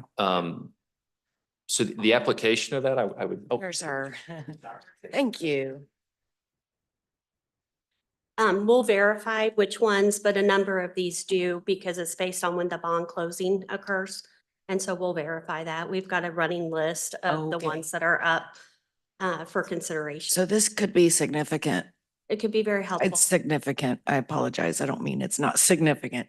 It could also significantly contribute to the funding that supports our community benefit ordinance. That's correct. Okay, thank you. I would make a motion for approval. Ramirez, second. We have a motion and a second. Any other comments or concerns? Seeing none, clerk, please call roll. Roll call. Townsend, Aye. Burns, Aye. Ramirez, Aye. Kane, Lopez, Aye. Stites, Aye. Davis, Aye. Bynum. Aye. Motion carries. Bear with me, people. We have three more. The next item is the adoption of an ordinance authorizing the issuance of IRBs for the 229-room Margaritaville themed hotel and outdoor multi-use recreational venue. Mr. Johnston.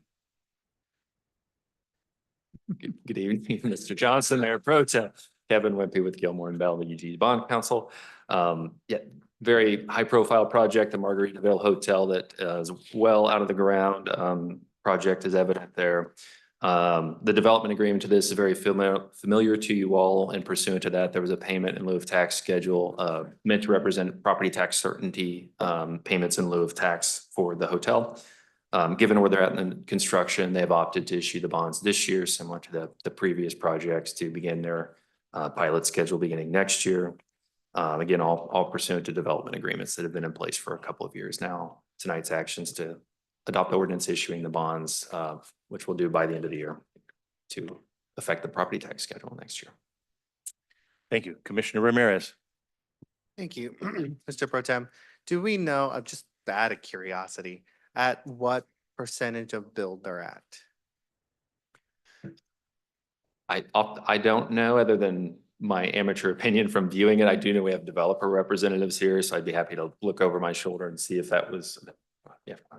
I was just curious because I know I remember going on a tour of the home field projects. You know, they're trying their best for Margaritaville to be built and opened before the World Cup came. So I'm just curious at what percentage they're at.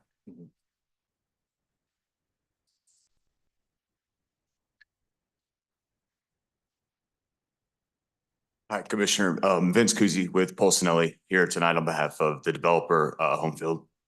We're at 64.5% completion on the project, fully enclosed. Pool is built vertically, it's being plumbed, so things are going well. Wow. All right. Thank you. Robust build. Yes. Any other questions or comments? Seeing none, I'd entertain a motion. Move for approval. Dave, second. We have a motion and a second. Clerk, please call roll.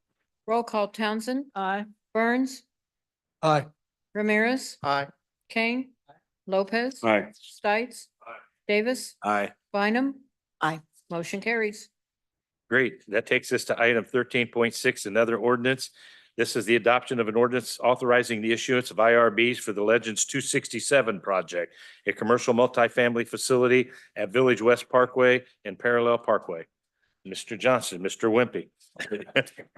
Good evening, everyone. Yeah, thanks again for the introduction there and describing the location there, the northwest corner of Legends. Again, this is for property tax abatement, sales tax exemption on construction materials. Development agreement of this is a couple of years old. They've since constructed the project, and that payment in lieu of tax schedule is embedded in the agreement that's now a couple of years old. Tonight's action is your final approval to issue the bonds and affect the payment in lieu of tax schedule for next year. Thank you. Commissioner Stites. Stites District 7, and I don't know if there's any representative here, but I do know they're up and leasing. So they're up and running and currently leasing. With that being said, motion to approve. We have a motion and a second. I would just want to say that I have visited the build. It is one of the more opulent places I've had the chance to visit in Wyandotte County. We should be very proud of the fact that we had a developer that held the standards to the quality that he did. And it's a showcase what I hope that would continue to bring investment into Wyandotte County of market rate apartments. It's just stunning on the inside. With that, we have a motion and a second. Clerk, please call roll. Roll call. Townsend. Aye. Burns. Aye. Ramirez. Aye. Kane. Lopez. Aye. Stites. Davis. Aye. Bynum. Aye. Motion carries. Thank you. That takes us to item 13.1. It's the presentation we skipped over.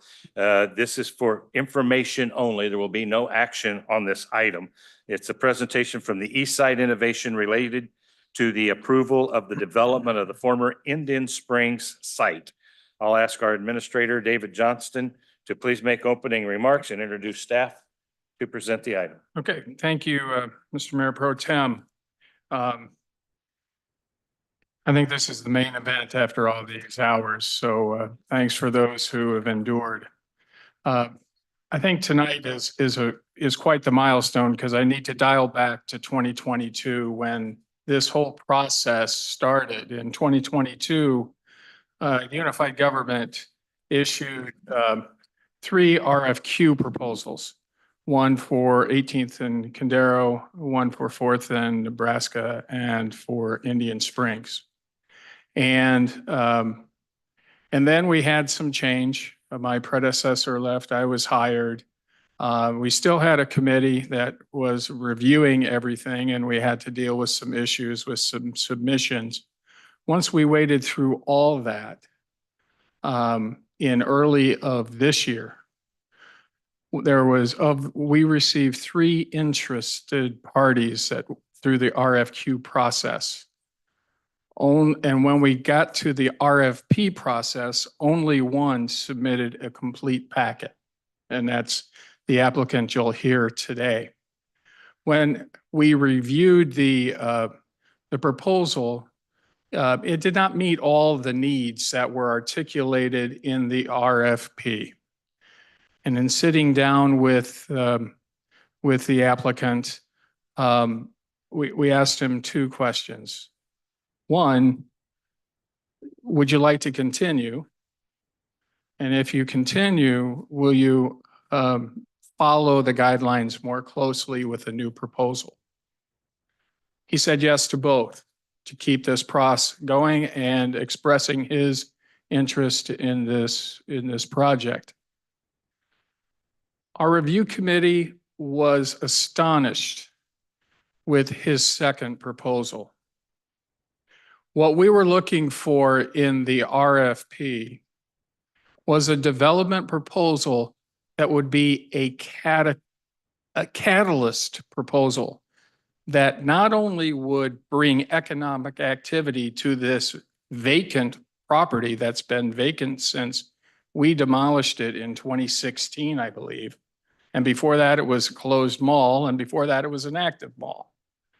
So there's this tradition of this has to have activity, and not just economic activity, which has food and beverage, private businesses, entertainment, but also housing, creating a customer base and an excitement to be a destination in an area that used to be a destination. So again, we were astonished. And when we met with him, probably one of the best meetings we ever had, probably one of the quickest meetings we ever had with him too, because he met what we were looking for.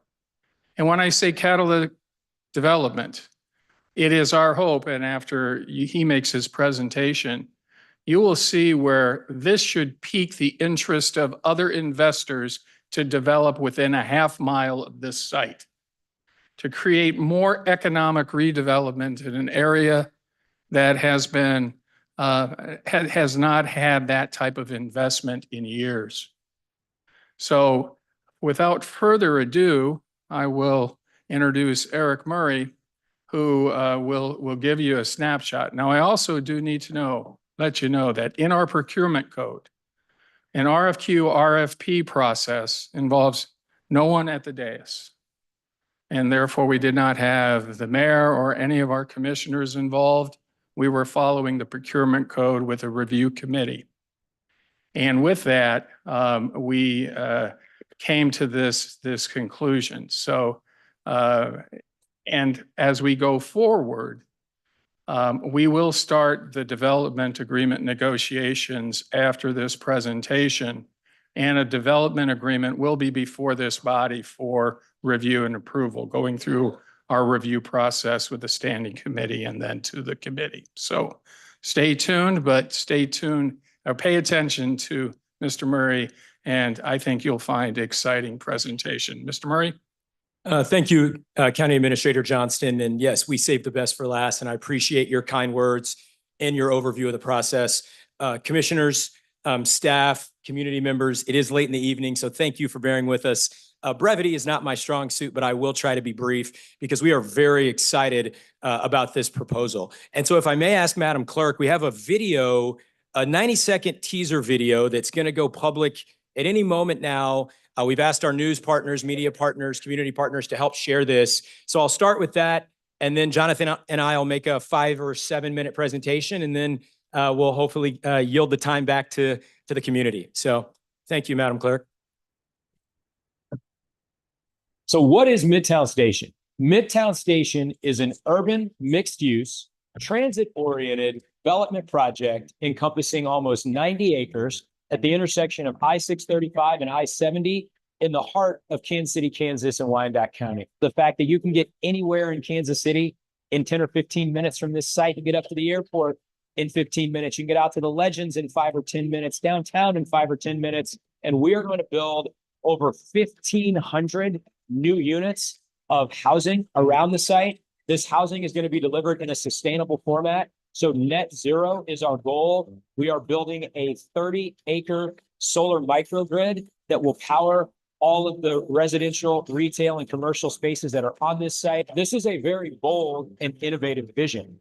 We are delivering on a project in an area that has suffered from decades of disinvestment, where people would say to us that trying to attract retailers or residents at the level of extreme quality that we expect to deliver this project is not possible. Well, guess what? I'm here to tell you that it is possible. We have embedded sustainable design.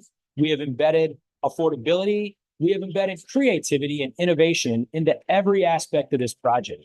There's going to be over 200,000 square feet of commercial and retail and food and beverage spaces. This project is empowering the east side of Kansas City, Kansas with clean energy, sustainable housing, and authentic local businesses. Thank you for letting us share that. And so I think, as Administrator Johnston pointed out, we certainly hope that this will be a very exciting, very catalytic project for the entire townhome in Charleston is one of the best things you could possibly do if you want an affordable home. And by the YouTube keeps going. We're certainly excited about the catalytic impact that this has on the east side of Kansas City, Kansas, on the entire metro and the entire region when you look at this location and the intersection of Main and Main where it's located. So as someone who grew up in this community, as Administrator Johnston said, when he asked the questions, the answer was yes and yes and yes. As the community partners and the folks that have been supporting us and know what we're working on here in the audience know, I was born and raised here. I am passionate about doing this right, doing this dot proud. And so I'll take a few minutes if we can load the presentation. Again, I'll try to be brief, but we're certainly open to questions. And we're also open to continued community feedback, input, any questions you have for us. So Midtown Station is what we are renaming the project. Obviously, we know it as the former Indian Springs Mall site, but out of respect to its transit-oriented nature, station, its Midtown location, just the central access of it all, we think that this is a name that evokes what we really believe this project can be. Next slide, please. Oh, I have the I have the You're in controls. control. All right, perfect. We've built an amazing team in order to execute on the vision that we've laid out for you. And so you can see those names here. This is a who's who of local and very experienced development partners. You'll note a couple of dots on there. Through the RFP process, groups had to be pre-qualified. So a majority of our team was pre-qualified. A lot of our team has KCK offices, including ourselves at Eastside Innovation as the lead developer. Additionally, to my right here, and he'll speak here in a second, is Jonathan Arnold of Arnold Development Group. And he brought a really exciting component to this project, as Administrator Johnston noted, kind of the evolution between the first version and the second version. I want to give a lot of credit to Jonathan, and hopefully he'll talk about that. So representing our team, we were originally going to make this presentation Monday, so all 7 of these folks were going to be sitting here behind me. But, you know, in the interest of time, there's only 2 of us. But I think Aaron March is probably on the line in case there are legal or incentives questions that come up. Aaron is an expert in that. Javon Marshall on the Eastside Innovation team handles all of our property and asset management. We sat down with KCKPD and talked about, you know, the opportunities and the challenges of what we're trying to create with the chief, the deputy chief, and others. And what we stressed is property management and effective, diligent property management is an important component of making sure that the vibe that we create, people are going to know that we have high expectations around respect. It's like, when you walk in, you're not going to put your feet on my couch, right? We are going to make sure that this project is managed to such a high level that represents the pride that we have with our community partners. Javon leads that effort for us and does a phenomenal job. Rob Himes at Mint is a world-renowned energy developer. All questions, solar, microgrid, please direct them to him. Phil Gibbs Jr., I believe, is here in the audience. Continental Consulting Engineers, the foremost civil engineer in town, tons of experience on this Indian Spring sites. There's some misconceptions about this site that I think Phil can help correct. And so any civil engineering questions can go to Phil. John Freshnox, our lead architect, and Josh Cheek, our landscape architect. So thanks to those folks for really putting forth the vision that you see. Don't want to spend any more time on me, but born and raised here, graduated from Sumner in 2000. Why do I have the audacity to propose this? Because in my 20-year career, I've completed over $1 billion in commercial real estate transactions. This project alone might double that figure, but we're here for the challenge. I'm a certified commercial investment member. I've developed just south of here at the Ridge Business Park. I've developed just north of here at Riverside Horizons. And so for years, I've been saying this is the crown jewel, and I'm so honored to have this opportunity. I currently manage over $200 million in assets for a local high net worth family office. So when we need to go get capital, we have the ability to go get capital. And we are on a mission to leverage clean energy as a catalyst for socioeconomic prosperity. I think we all know the history of this site, so no need to recap it here. This site is in the bottom percentile. This census tract is in the bottom percentile across every socioeconomic metric. And you'll see that our team was thoughtful in solving for that. Health, wellness, community, housing, utility cost, all of the things that compose a sustainable and vibrant community we really want to deliver in this project. In order to talk a little bit more about his experience doing that, I want to invite up my co-developer, award-winning co-developer, by the way, Jonathan Arnold. Members of the commission, thank you for letting us speak to you tonight after this long meeting. We are super honored to be talking about this project. In the early 2000s, when I first started in my development career, an interesting statistic came across my desk. 50% of people living in the Kansas City metro would prefer to live in a place where they didn't have to drive everywhere, but they could walk to a shop, to a store, to that place you call the third place, right? It's not work. It's not your home. Only 10% of our neighborhoods in Kansas City are walkable, which means that we have this huge pent up demand, and we're seeing it all over the city. You build it, it gets filled. Now, why is this happening? This is happening because 2 major demographic bubbles are changing how and where they want to live. Boomers are realizing, I want to age in place. I want to be able to walk. I want health. I want wellness. I don't want to be stranded in an exurb. Not all, but a lot. Also, millennials, huge echo boom, are saying, I don't want to drive everywhere. I don't even know if I want to get a car.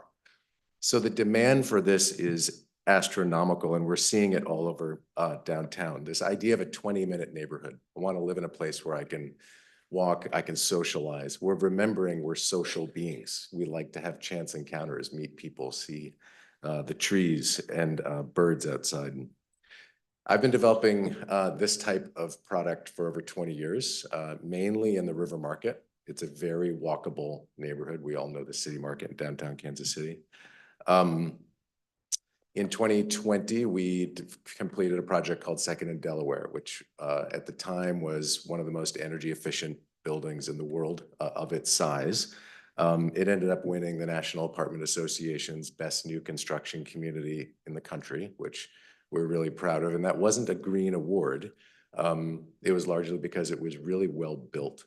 And one of the key tenets to our development philosophy is don't build things that last just a few years. Build things that last a few generations. I had the luxury of living in an apartment in Rome during school that was 900 years old. So we give our engineers and architects a commission. We say, build a building that will last 200 years at least, and make it flexible so we can adopt and change over time. And so what we're talking about here is not disposable wood frame construction that's going to fall apart, but it is buildings that last a very long time. Second, we build to what's called the Passive House standard. So we reduce utility bills by 85% simply by putting insulation in the right place and some good windows. So from a climate standpoint, if you're big on the environment, we check that box. We also integrate things like rooftop gardens so that people don't have to decide, do I live in the city or have a garden? To have walkability, you can have both. And that's a really great amenity. And lastly, because our walls are 16 inches thick, you can't hear anything. And so what we hear from residents is, I love living in your building because I don't hear my neighbor and I don't hear anything outside. And so what we're talking about here is quality, quality, quality, build it right the first time. And then what you get is people that really enjoy living there, and you have lower maintenance costs, lower insurance costs, lower operating costs. So we're excited to be working with Eric and this team, and look forward to working with you over the next couple of years. Thank you, Jonathan. And I extended this invitation to Administrator Johnston, and I want to extend it to the entire commission. Obviously, let's notice it up if we get more than 2 or 3 of you or whatever the rule is, but we would invite all of you to come over and check out Second in Delaware. When you see the quality of the construction, I think you'll be sold if you aren't already. So thank you, Jonathan, and I appreciate you bringing this to this team to really get this over the top. I won't spend too much time here, but again, I mentioned it before. On these 5 metrics, workforce development, climate, energy, health, and housing, this census tract is not doing as well as it could or should, but as triple bottom line developers at our core, people, place, and planet, we are going to solve for all 5 of these things in this project. So if you had more time to study this, as you work your way towards the center of that circle, you see the solutions that are embedded in this project that really drive socioeconomic prosperity for Indian Springs and that entire census tract. So without further ado, let's talk about the project. My 5 minutes are up, so apologies if anybody's counting. This is the existing site. You'll notice the main mall core is about 45 acres in the center, bordered by the north to State Avenue, to the east by 635, to the south by I-70, and to the west by, that's 47th Street. We've gone out a little outside the mall core. The blue parcels that you see are all UG owned or land bank owned. And so this project comprises a total of about 90 acres. The south portion, just south of Orville, between Orville and I-70. Well, actually, I'm jumping ahead a little bit, but you're going to see that's where our solar microgrid goes. Why is that important? That piece is undermined. If you remember back to the 90s, the office buildings that were there started sinking, and they realized because they pulled all the limestone out, that wasn't a great development site. So that land largely viewed as useless or undevelopable, but we're going to put it to great community use to reduce the energy cost and make this project net zero. Here's our proposed site plan. This is the moment you've all been waiting for. This is not a great view because it doesn't show the scale of the buildings and the intentionality around dimensions and things that we worked in. But this does give you, at a first floor level, the mix of uses that are on this project. light yellow being low-rise residential. So obviously the perimeter is going to have a mix of single-family homes and townhomes. So this is mixed use and mixed income. We're very proud of that. To be able to deliver single-family homes, townhomes, and apartment homes is exciting to us. You've got a lot of service retail. So the red represents service retail. Orange is food and beverage. Blue is fitness down on the south end of the site. We are working to recruit a fitness operator. We actually are in talks with a local entrepreneur who wants to get a major national franchise. And so we think that could be exciting. A grocery store is probably our biggest recruiting need. So if anybody in the community can help us go recruit a grocery store with the number of units that we're bringing online, we're certainly cognizant that there's an Aldi just to the west. And we think that that's a great option and a great kind of bridge to the density that we have here. But as we bring this entire project online, there will be more than enough density to support another grocery store. And we're excited to bring that here. A daycare, very excited, local operator, award-winning. This is a 24/6 daycare operation. That's important for our first responders, our health professionals, our automotive workers. We have a lot of industries that require that night shift, and having a 24/6 operator, we think, is a game changer. That is a local minority-owned business as well. An innovation center, our partners from Keystone Innovation are here in the room. So I want to thank Kevin McGinnis and Craig Moore and those guys for coming. But we are really working. I hope I don't spill too many beans here, but we are really working with the Keystone team to innovate and grow what they've successfully done on the Kansas City, Missouri side. There are some important partners in the state of Kansas that want to see this happen, that have lent their support to Kevin and his team and to our project to bring an innovation hub here. So it's been great working with those guys. Obviously, Craig Moore is also a native son of the Dot. So it's a great pleasure to work with Craig and the work that he's doing. And last but not least, this is audacious, but we're going to do it. The Convention Center Hotel. So right in the center of the site, next to what we'll call the living room or the central green, you'll find a 168 key hotel with 31,000 square feet of meeting and convention space. It's not lost on me that the Jack Rudin Civic Center, growing up as a kid here in this community, the MLK celebrations, Dr. King's contemporaries came through that center with great pride every January, and to see it close breaks my heart. But obviously we want to return that amenity to this community, and we think we have an opportunity to do that here. Nothing further needs to be said, but I'm happy to dive more into the hotel program and how that all fits. So here's our program: 1,475 apartment units, 280,000 square feet. My brokers tell me I'm crazy to deliver that much retail. 2,900 structured parking spaces, 250 street parking spaces. One of the things you don't see on this plan, or you don't see on our images, is parking lots. That is all subterranean. And so we are really working to promote the walkability of this project, certainly for our seniors, for disabled, and for others, our policing partners, our transit partners. We've designed some surface parking, but the majority of our parking will be out of sight, out of mind, to encourage walkability. 63 single-family homes, 150 townhomes, a 31,000 square foot innovation campus, expandable all the way up to 150,000 feet. So we've got to work with Kevin and the state partners to figure out the right programming for that, but that could be a huge draw. Grocery store and community greenhouse I'll touch on in just a second. Some images that you saw in the video are central green. Building walkable community is vitally important. A living room where people can gather, farmers markets can happen, organic events can happen, food trucks can pull up. We're excited about the opportunity to really build community in this central green, and we want to deliver this in the first phase of this project. Our center street, so this just kind of shows you the walkable vibe of our streets. Our green space, we think it's obviously very important in a health and wellness environment. Also, as a buffer from 635, that we have embedded green spaces here, health and wellness, physical activity, et cetera. So this is going to be both a dense project in the core and a less dense project as you work your way out into these amazing green spaces. This greenhouse is an innovative concept. Imitation is the best form of flattery. We took this concept from a landmark project in Omaha, Nebraska called 75 North. We went and toured the No Empty Pots team that operates this facility. Those ladies have been amazing. They offered their help. So they've helped us lay this out. And in conjunction with a local developer named Bart Maffrey of Project OTB, or Outside the Box Developers, Selena Teo, and some farm to table kitchens. There's so much exciting programming that we can do around this community greenhouse. But in these 15,000 square foot greenhouses, we can grow somewhere along the equivalent of 400 acre annual equivalent of crop. So this is a huge amenity when you talk about getting healthy foods into our communities. Hotel and Convention Center. This is going to be a real nice cornerstone of the project. We are talking to two of the largest hotel brands in the country about how we brand and market this. This is going to be what we call a lifestyle hotel. So it's going to be in compatibility with this surrounding, a more urban, hip lifestyle vibe.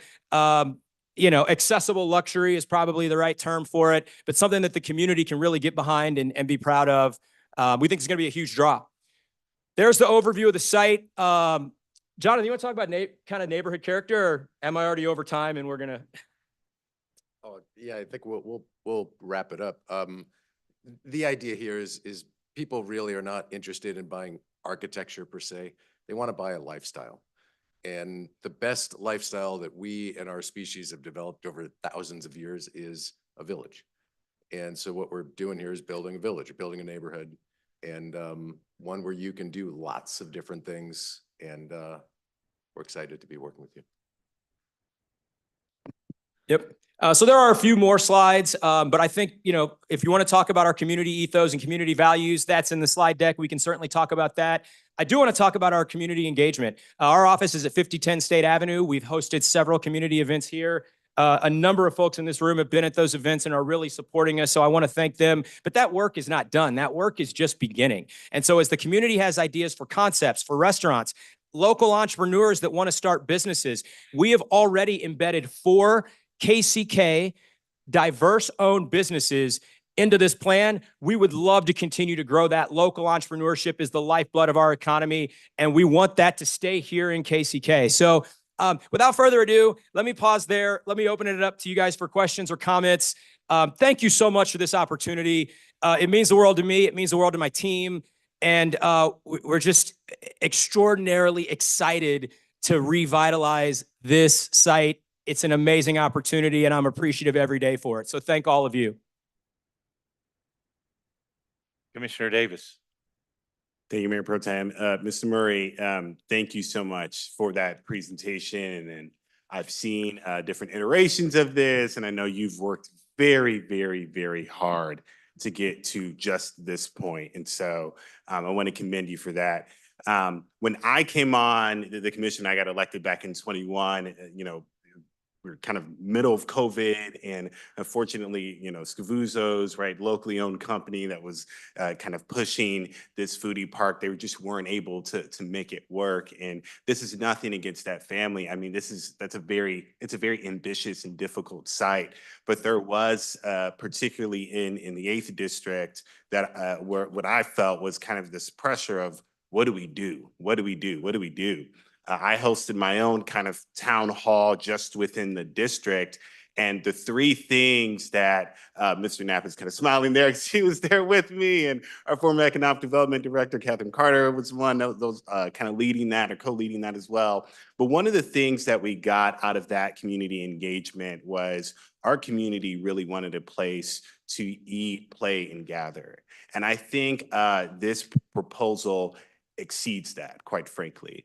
Where, again, I was not here when Indian Springs was up and thriving, but while this is not a mall, it is a place that people can go to. It is a place where people can create new memories. It is a place that we can be proud of, and is not just kind of a concrete jungle. And so this is the beginning. I have a constituent who has been bothering me about this, and when I told him this, he said, this is the best news ever, because he's a neighbor, right, of that area, and he's seeing the change and how desolate it is right now. Yes, And so I want to commend you and for the community, again, this is a long journey. This is just the beginning. And we're really going to need all hands on deck to make sure that this project is successful. I look forward to the planning and zoning conversations. I look forward to the development agreement conversations on incentives, and Godspeed to you in this project. Thank you, Commissioner Davis. Obviously, as you know, you've been instrumental in this, working with you in your office over the last couple of years. This is your district. This is our neighborhood, if you will, and very excited. Thank you for those words. Obviously, making you proud and making our community and neighbors proud is vitally important, and we appreciate that perspective. You said place a number of times. This is placemaking that we're doing that we can develop this pride around. So thank you for sharing that. I appreciate it. Commissioner Ramirez. Thank you, Mr. Pro Tem.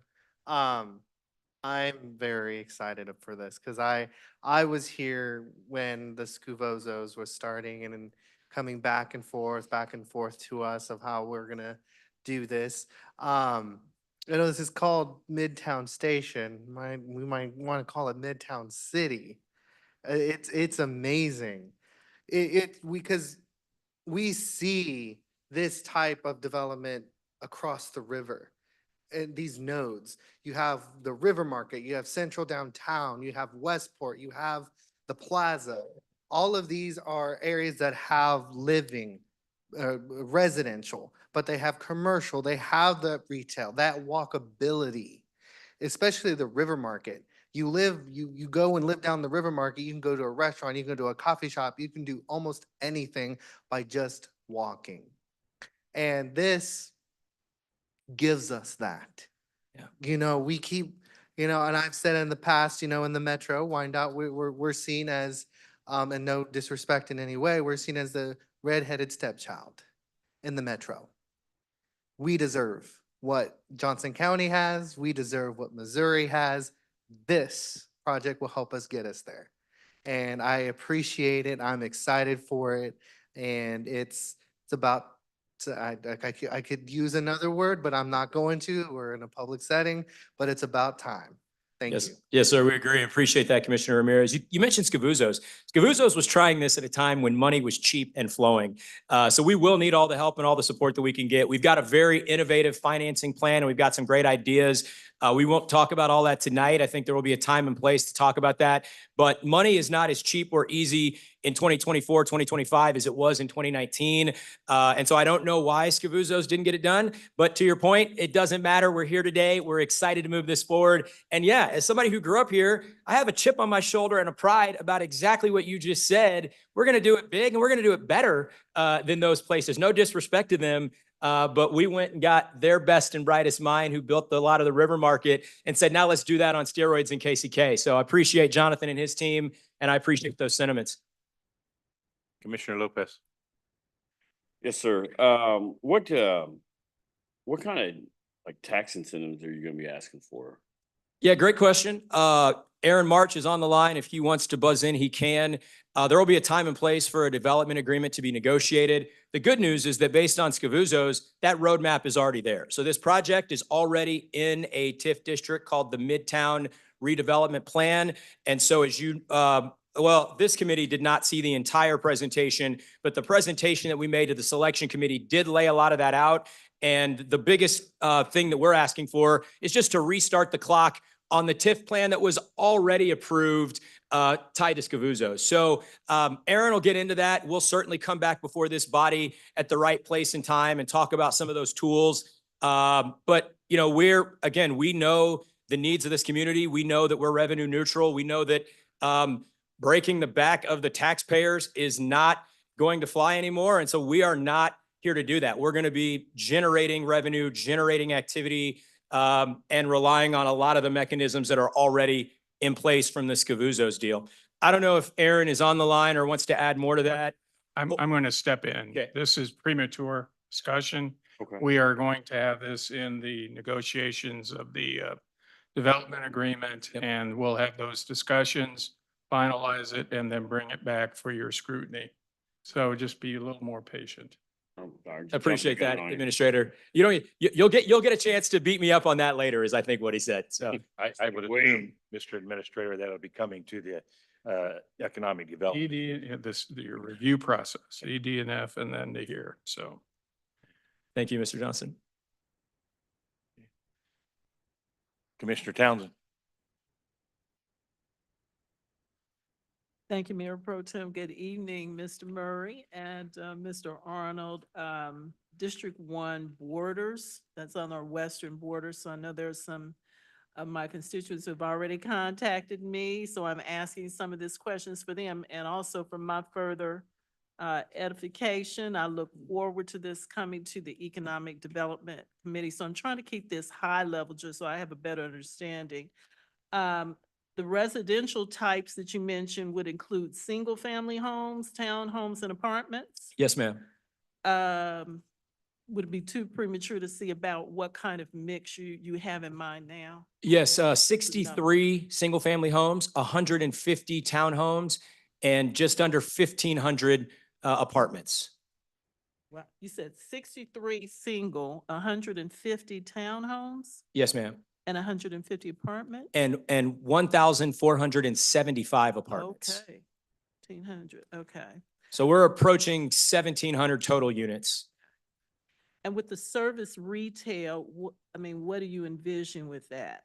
What type of service retail might you have in mind? Everything from local daily necessities, hopefully pharmacy, obviously a big need, barbershops, laundry, all of the basic essentials. You know, we're really trying to create a walkable village where, to Jonathan's point, people want to live where everything they need is within a 15-minute walk. So that ranges from daily services, whether that's insurance agents and things like that, haircuts, salons, nail services. Food and beverage is a key component. As Commissioner Davis said, our constituents really said we want some activity and some vibrancy here. And so we're talking to a local, a KCK-owned barbecue purveyor that we're going to do something really cool for in the central green of this project. If they're listening, they know who they are. We are talking to a local woman-owned coffee shop about launching a coffee and community concept. So all of those essentials will be a part of the project. And then, of course, we will go out. I think a project of this size is going to merit some national tenant consideration. So I don't want to stand up here and say it's going to only be 100% locally owned businesses. You know, we're calling the Starbucks and the Chipotles of the world too.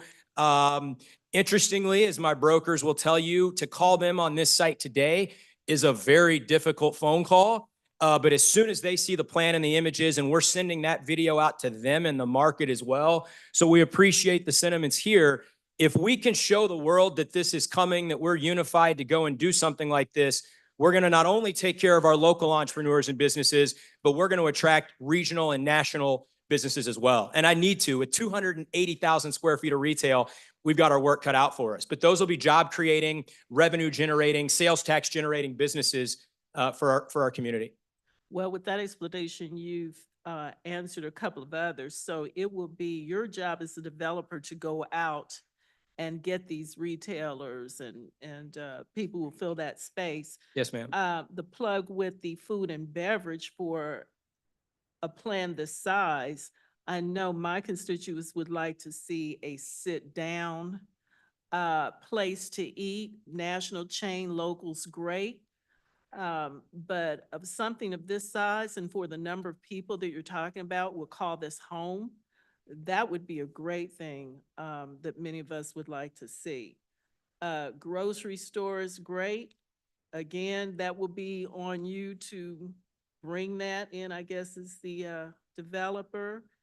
The Innovation Center, what do you have in mind for that in terms of who would occupy that space for how many businesses or what's, behind that? Sure. So the operator for that is Keystone Innovation. Keystone Innovation District has been operating in Kansas City, Missouri successfully for several years now. I mentioned Kevin and Craig. I hate to kind of put Kevin on the spot. He didn't prepare for this, so I don't know if he's ready or he wants to come up and talk, or you guys just want kind of my overview. But an innovation hub, it's a third place specifically for entrepreneurs, everything from clean tech to, you know, creative industries and things like that. So they have podcast studios, event space, office space for up and coming businesses that can't afford to go get a lease, but want to be in a co-working environment where they can collaborate with others, partnerships with industry, partnerships with local universities. All of those things are part of that Innovation Hub roadmap. And again, if you need to know more about it, look up Keystone Innovation, talk to Kevin and Craig. If we'd like, we could have a whole session on the exciting stuff that they do and the partnerships that they bring to the table. I want to be a little careful that I don't overshare in this moment. But yes, we're happy to sit down with your office directly, Commissioner Townsend, and talk about the nitty gritty of that stuff. But it's an exciting innovation hub with a proven operator. With that center, what kind of square footage are you talking about? 30,000 square feet is the first floor, the initial phase, and that could be anywhere from 1 to 5 stories. So 30 to 150,000 square feet is the potential opportunity for the Innovation Hub. We'll sit down with our community partners, our university partners, and the innovation team and decide what's the right footprint. But they've designed plans anywhere from 60 to 90,000 square feet easily. And that's, I think, indicative of the level of support, both community support, philanthropic support, but very specifically, the university institutions in Kansas are asking this to happen. And just like we were excited about bringing Buc-ee's, I think we need to be equally excited about bringing this innovation hub and the partners and the resources that it unlocks. It could go anywhere in the state of Kansas. It's going to come right here to the east side of Wyandotte County. And so I think that as we get into that, that's going to be a very exciting development that we'll certainly share more details on in the appropriate time. Okay. With the Convention Center Hotel, this is interesting considering we have the Lanier project still pending. So let's say, and I'm hoping Lanier will be successful. What is that going to do with your proposal here? It seems like there's not that far away. So are you looking, well, I hope you're looking at a name, flag. Yes, ma'am. But, that was the only thing that gave me a little pause when I saw it. Yep. As opposed to, we don't have anything further out west, but. Right. So I think, again, being someone who cares deeply about this community, I just want to be a problem solver. And I know that there are proponents and opponents of the Lanier project. I don't weigh into that fight other than to say that there's a community resource that's at the heart of that, and that's the Reardon Center. Sadly, that center is closed today. It's not doing anybody any good closed. And so we need to encourage redevelopment and revitalization in our downtown. And we need to ensure that there's a community convention and meeting and gathering space in the east side of our town. And that's what we're trying to do. And so irregardless of what happens with the Reardon Center, the Hilton Garden Inn, and that whole setup, we believe that this project can be viable in and of its own merits. Obviously, the city of Riverside is building a $150 million, 15,000 seat music amphitheater. Those folks are going to need somewhere to stay. This is a mile down the road. Obviously, Legends overflow, home field overflow. It's an interesting statistic as we were talking to our hotel partners, and I'm frankly surprised that the Hollywood casino guys are trying to dial back their hotel commitment because we hear that there's a ton more demand in the market. The hotel operators are not committing room blocks to home field at the rate that they expected to. So there are home field tournaments that don't have a place to stay. And that's before we talk about World Cup and Olympics coming in 28 and everything else. So we certainly think that there's demand. We've talked to a number of community partners that have said, Eric, if you build 30,000 square feet of meeting space, we'll fill it up. Monsignor Swetland at Donnelly College said, Eric, I'll take 5 or 10 days a year of that space. And so that's just an example of both the outreach that we've done and I think the demand for both the hotel and the meeting space, irregardless of what happens downtown. But let me be clear. I want to see good things happen in all parts of our community. The downtown project is important. The stuff that we're talking about in the Northeast is important. Indian Springs is important. Obviously, the great stuff happening out west is important. So I just don't view it as a zero-sum game, Commissioner. I think I'm just going to add something. When it comes to commercial development, it's okay to have different markets within a community. And that's what we have. We have a distinct market out west. There's going to be a convention center out there, or a conference center. And I think you need to think about what is a conference center. It's adaptable meeting space. So we can have smaller venues, multiple smaller venues or larger ones, but the west side has its own flavor, its own attractions. They're going to get their customers. You come to the center part, the midtown of our area, we're creating a whole different market that doesn't exist here today. And so it's going to be one of the anchors in this new community. And so it can survive with the economic activity. Now you come further east to just right next door to us with that. It is our hope that Mr. Lanier is successful to attract a whole different market that isn't going to be met by these other two areas of development. You can have multiple conference centers, it's meeting spaces. And I know that when I got here, I was inundated with calls from churches, from other civic groups saying, well, the Reardon Center, what are you going to do about it, Dave? We need more space.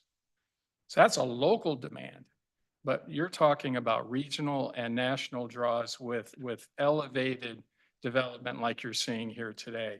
So I'm not too worried about that, Commissioner. I think it's that type of stuff that puts this community on the map. Without these types of attractions, we're Kansas City, Kansas. We can really be Kansas City, Kansas. And that's what I think you're seeing here. And when you look at what they're bringing a 21st century flavor that we've been slowly adding to, like with Orange EV, with the electric trucks. We're talking about the retooling of the GM for the EV cars. We've got a few other tech companies, but it's slow coming into the market. But here we're talking about an innovation center. He used the word entrepreneur. We're going to be growing people. And then what's nice, and new businesses that will need a home, that leads to further development opportunities.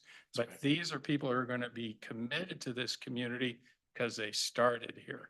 And so this is the excitement. You know, when he used the word vibe, do you think vibe and Kansas City together? It's going to be here. It's gonna be a vibe. That's A right. 21st century vibe community. It I like it. starts with this thing, and that's the catalytic thing. It will grow. That's the vibe. I like. That's probably the most graphic you'll ever hear me speak, but I was gonna say. I'm that's the excited about most this. I like this new. I like this new bearded version of you too. You know, try to look, suave and debonair that I am.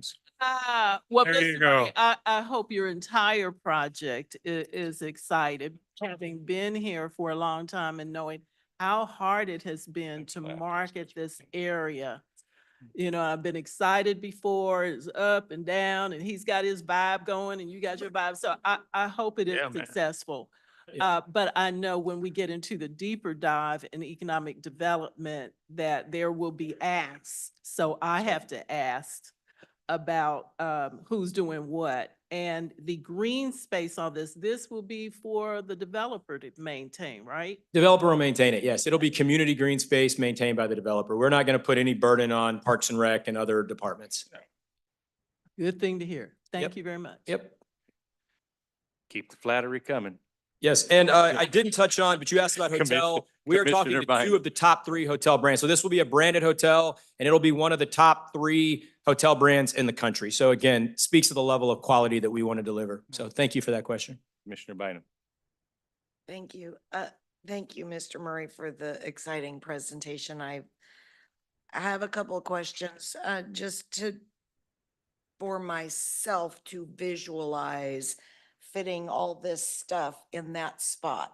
That's where I'm headed. So, did I hear you say including the parcels south of Orville, it's about 90 acres? Yes, ma'am. Okay, so Indian Springs proper is how many? 70? About 45. And so the main mall site is about half of it, and then the adjacent parcels are the other half. Okay, so you're contemplating 1,400 units of apartment living on the main area Yes, of ma'am. the old Indian Springs. So I'm picturing Village West Apartments, which are massive. Phase 1, phase 2, and now phase 3, which is quite a bit smaller, but I don't know how many apartments that is. It's a whole bunch. It is. Is it 1,400? Do you have any notion?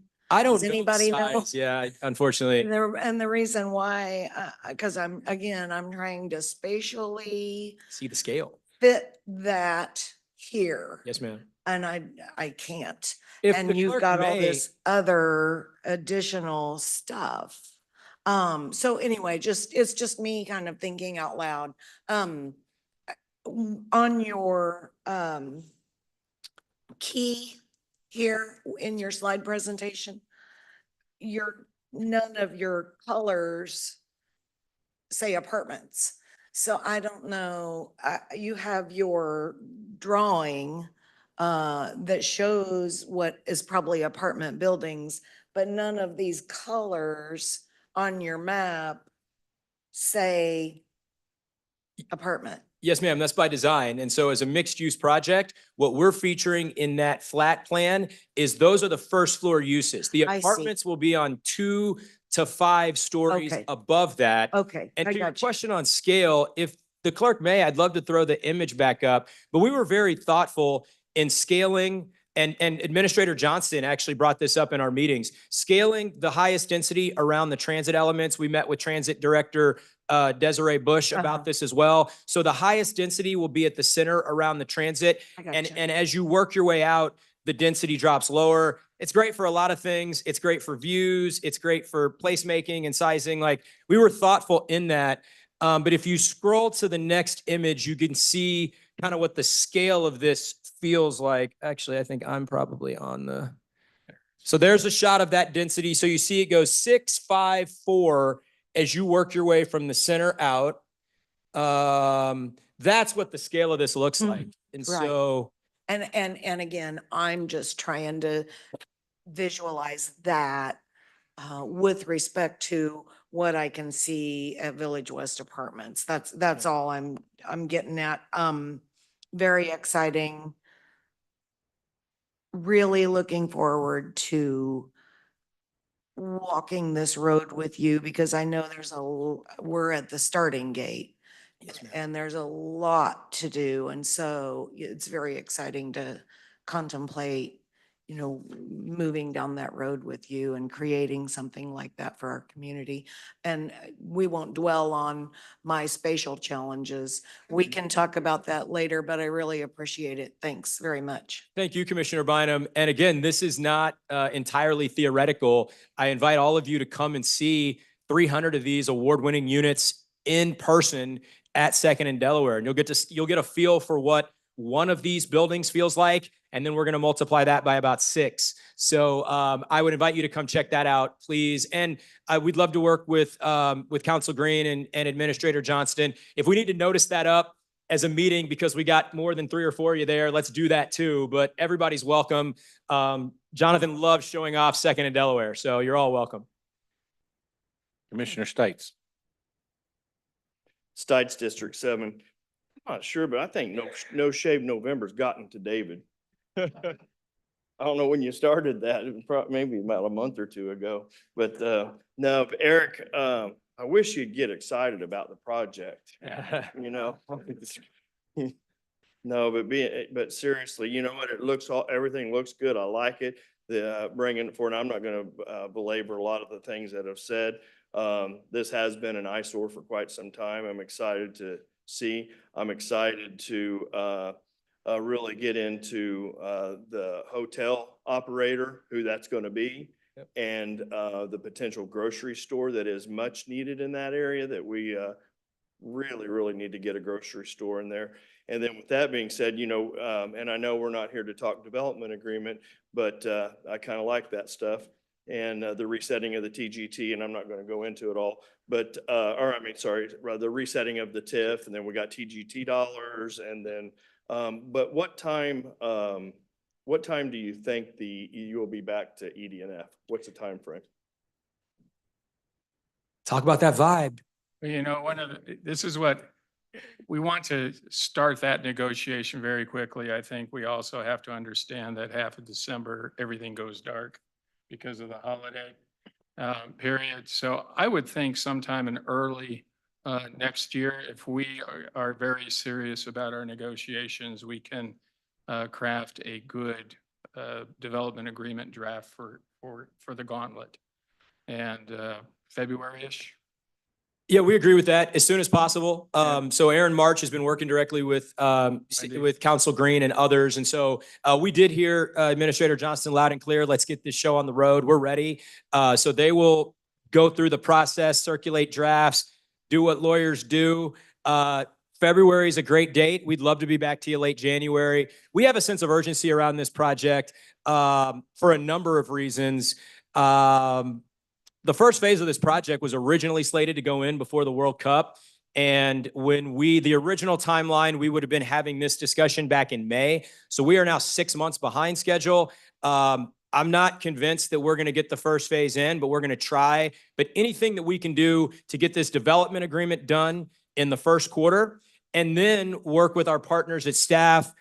We've met with Economic Development Director Chisholm. She's been extraordinarily helpful. Obviously, Greg Kendall at Wyandotte EDC has been very helpful. And so this is going to take a village. BPU, shout out to, unfortunately, she just retired from BPU, but Patrice Townsend and Andrew Ferris and the folks at BPU have all been very helpful because obviously we need their support to build a darn microgrid here. So it's going to take all of us stakeholders really locking arms and directing all of the departments and all of the stakeholders, and me included, Jonathan and I included, to do our part. So Aaron March, if he's listening right now, say yay or however, but we will do our part to get that thing turned around as quickly as possible. I think the Scavuzzo's example helps. If we can dust that thing off as a template and start there, it may reduce the time and expense. But what I will say tied to the development agreement, as excited as we are about this now, I need us to keep this sentiment and this energy when we come back to you in 2 months. Like I said, the world is very different today from a capital markets perspective than it was then. This project looks like credit risk. It looks like lease up risk. It looks like risk to the traditional capital markets. And so one of the things that Jonathan and I have not talked about that we will talk about at the next meeting is some really innovative sources of capital that we can bring to this project. And what that innovative capital does is it reduces the burden on the taxpayers.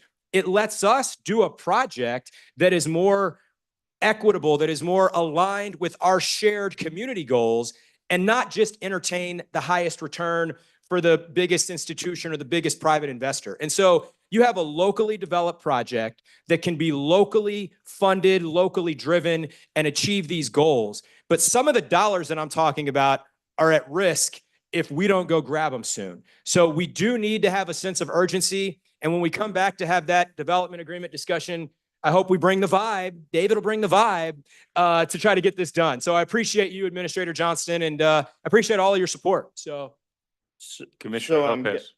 Oh, sorry, Mr. Stike. I'm go ahead. guessing so going back to ED&F, when it would come back would be the first of the year, to answer my question. Okay, great. Well, to keep that excitement, like you said, in a couple months, it's really going to depend a lot on what we see in that development agreement, right? I mean, that lets us know how excited we can be and not be. Can you bring back, if you would, real quick, the photos of your team, if you don't mind? yes, please. And I'll make it real quick. I think I can go back. That'd be nice. Maybe up. I'm always nice. Clerk's got me. Thank you, Miss Monica. All right, this one here. So that gentleman on the bottom row, second over, is that his high school picture? Is that Phil Gibbs' high school picture? Phil, good job. I wasn't going to do that to Phil, but Right. It looks good. No, I just had to give Phil a hard time. Same shirt. That's when he worked on Indian Springs. When Copaken built it 50 years ago, that's the photos. All right, thank you. Commissioner Lopez. Yeah, just real quick, so you got 63 single-family homes, 150 townhomes, 1,475 apartments. Are these all market rate apartments and things like that? Great question. It's a mixed income project. So we will have a variety of incomes everywhere from 30 to 50% of AMI up to beyond market rate, 120% plus and whatever the market will bear. And so that'll be worked out in the development agreement. But as developers, we're very intentional about creating community, and community is a place where everybody is welcome at all socioeconomic levels, at all ages, at all demographics. We want to make this a project that has that flavor. We are the second most diverse community in the United States, and we want that to be represented in this project. So it will be a mixed income, mixed typology, mixed use project. Okay, great. And then real quick, you mentioned it and I missed it though, but what's the money on this deal? I'm sorry, the what? What's the money on this? What, and you say, what is it? What do you mean? What's the, like, what's the cost of this project? Well, so this project will be built in phases over, give or take a decade, depending on absorption and a number of other factors. Obviously, we all know inflation, construction costs, materials are varying wildly. Labor costs are varying wildly. If we had to guess, or the pro formas that we've put forth today, this is give or take a $700 million project in today's dollars. But by the time we're done, that probably has a B in front of it. So that's why when we come back for that development agreement, we're going to all need to work together to find $1 billion for this market. But we've got some great ideas. And again, like I said, we're not going to put that on the back of the taxpayers or on the back of the UG. We got some ways to get that done with your help. Thank you, sir. Yes, sir. Thank you, Commissioner Lopez. Appreciate you. Thank you, Mayor Pro Tem. How are you, Eric? You looking excited tonight? I'm always excited, Commissioner Kane. Good to see you. I will take you up on the second in Delaware. I want to go see it. Okay. I think I support what you said about the casino hotel, where they're trying to downsize when in fact that they could build more than what they're getting. I agree. And the other thing is I might work for a labor union and labor costs are not going to go down. I agree with you there too. And that with, I hate to say this, I used to ride my bike out there from Thorpe and Central. So there's only a handful of us that remembered when it opened up. And the sad part about it, a lot of us remember when it closed. Yes, sir. So it sat there empty for a long time. With multiple times we thought we had, we got them. We got somebody's going to really come in and do it. And we want you to come in and do it. We want you to be successful because we need to grow in all four corners of Wyandotte County. Thank you. Thank you, Commissioner Kane. Appreciate your support. And we look forward to working with obviously all of our different labor constituents and our workforce development constituents. We think this is a huge opportunity for local jobs from construction all the way through operations, through who's running the hotel, who's running the F&B. We see this as a huge opportunity for workforce development. So appreciate that. Any other questions or comments? Seeing none, I want to say thank you, Mr. Murray and Mr. Arnold, for one, investing in our community and showing interest in a piece of property that has been much concern for the community for a long time. Appreciate your enthusiasm tonight. Thank you for calling Wyandotte County home. It's home to many of us. I look forward to hearing some of your flattery in front of the Economic Development Committee. So coming soon. But anyway, thank you. And I just want to remind committee, this was for information only. Yeah, thank you, Mayor Pro Tem. Obviously, look forward to earning your support and coming before that ED&F committee to really hammer out the details here. But your support will be critical, and we appreciate all of you. Again, I'd be remiss. There's a lot of community members who've been sitting here a long time. This isn't a public comment thing, so I'll save everybody the 2 hours of friends and neighbors that came to talk about this project. I'll hopefully ask them to come back for the ED&F meeting and the big commission meeting in January, maybe February. But really appreciate all your time, and I thank you for the support. Thank you. The interest rates went down a quarter point today, by the way. So Perfect. Let's do the deal right now. yeah, Okay. that helps. That helps. Committee, that takes us to the commissioner's agenda. We have one item under the commissioner's agenda this evening, which was added per the agenda update at your blue sheet. This item is an approval of a resolution authorizing a travel request for myself and Commissioner Bynum to travel to Washington, D.C. to meet with the Kansas congressional delegation. I'll ask Commissioner Bynum if she has any remarks to support this item. No, I will say this, I think, Mayor Pro Tem, this is my very first ever travel request in front of this commission. Thank you. Yeah, mine also, but it's important. We will be meeting over the bridges that we have in our community that are closed. This is a very important meeting and a very opportune time for the community. So I look forward to having that opportunity. Move for approval. David, second. We have a motion and a second. Clerk, please call roll. Roll call Townsend. Aye. Burns. Aye. Ramirez. Aye. Kane. Lopez. Aye. Stites. Davis. Aye. Bynum. Aye. Motion carries. Thank you, committee. That concludes the portion of our regular meeting, and I adjourn us in that capacity. I will entertain a motion to adjourn as a Board of Commission and ask us back and call us back to order as the Land Bank Board of Trustees. So moved. Ramirez. David, second. We have a motion and a second. Madam Clerk, did you get those motions? I did, Okay. thank you. All right, all in favor? I'm sorry, clerk, please call roll. Roll call Townsend. Aye. Burns. Aye. Ramirez. Aye. Kane. Lopez. Aye. Stites. Davis. Aye. Bynum. Aye. Motion carries. Thank you. Commissioner Bynum, you have a question? I do. Thank you. I just want to, on 15-1 land bank options, if I could just have Judd confirm, all I need is a nod of confirmation. The option applications that were presented and voted on at the September 30th meeting, 8 single family, 2 multifamily, 1 commercial, income, everything on our agenda tonight is the same as what was approved on the 30th of September, correct? Nothing's been deleted, omitted, or otherwise. Okay, thank you very much. I would make a motion. Good. Go ahead. I would really appreciate him coming up to the microphone Okay, to get that absolutely. recorded. if he Right, could. sorry. Yeah, you hear his head nod while he's nodding. Yeah. I appreciate Yeah, that. I think Thank we you. need to make it a matter of. So record.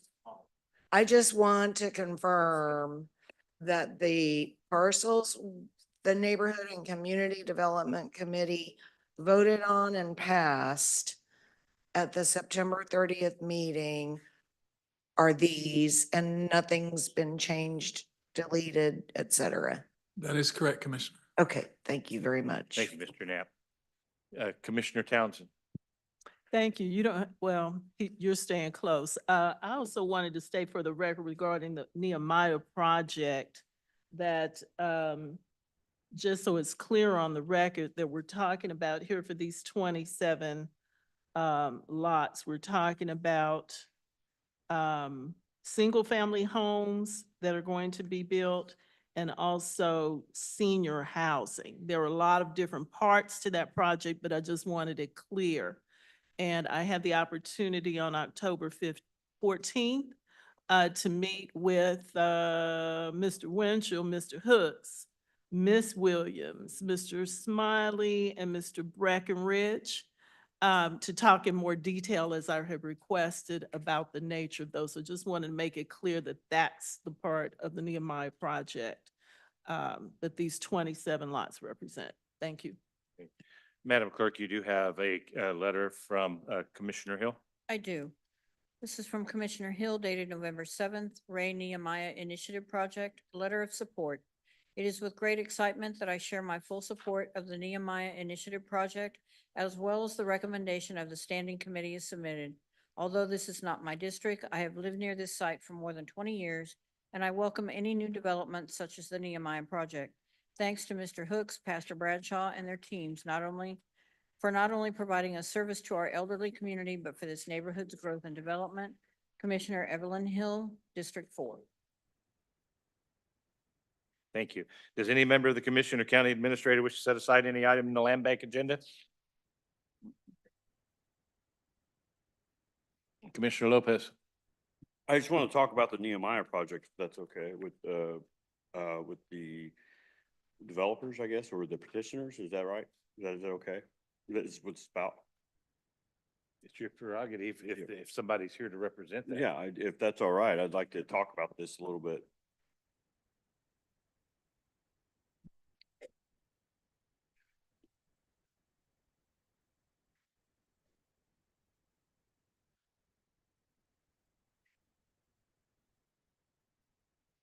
Whoever speaks, would you please give your name for the record and your place of residence, please?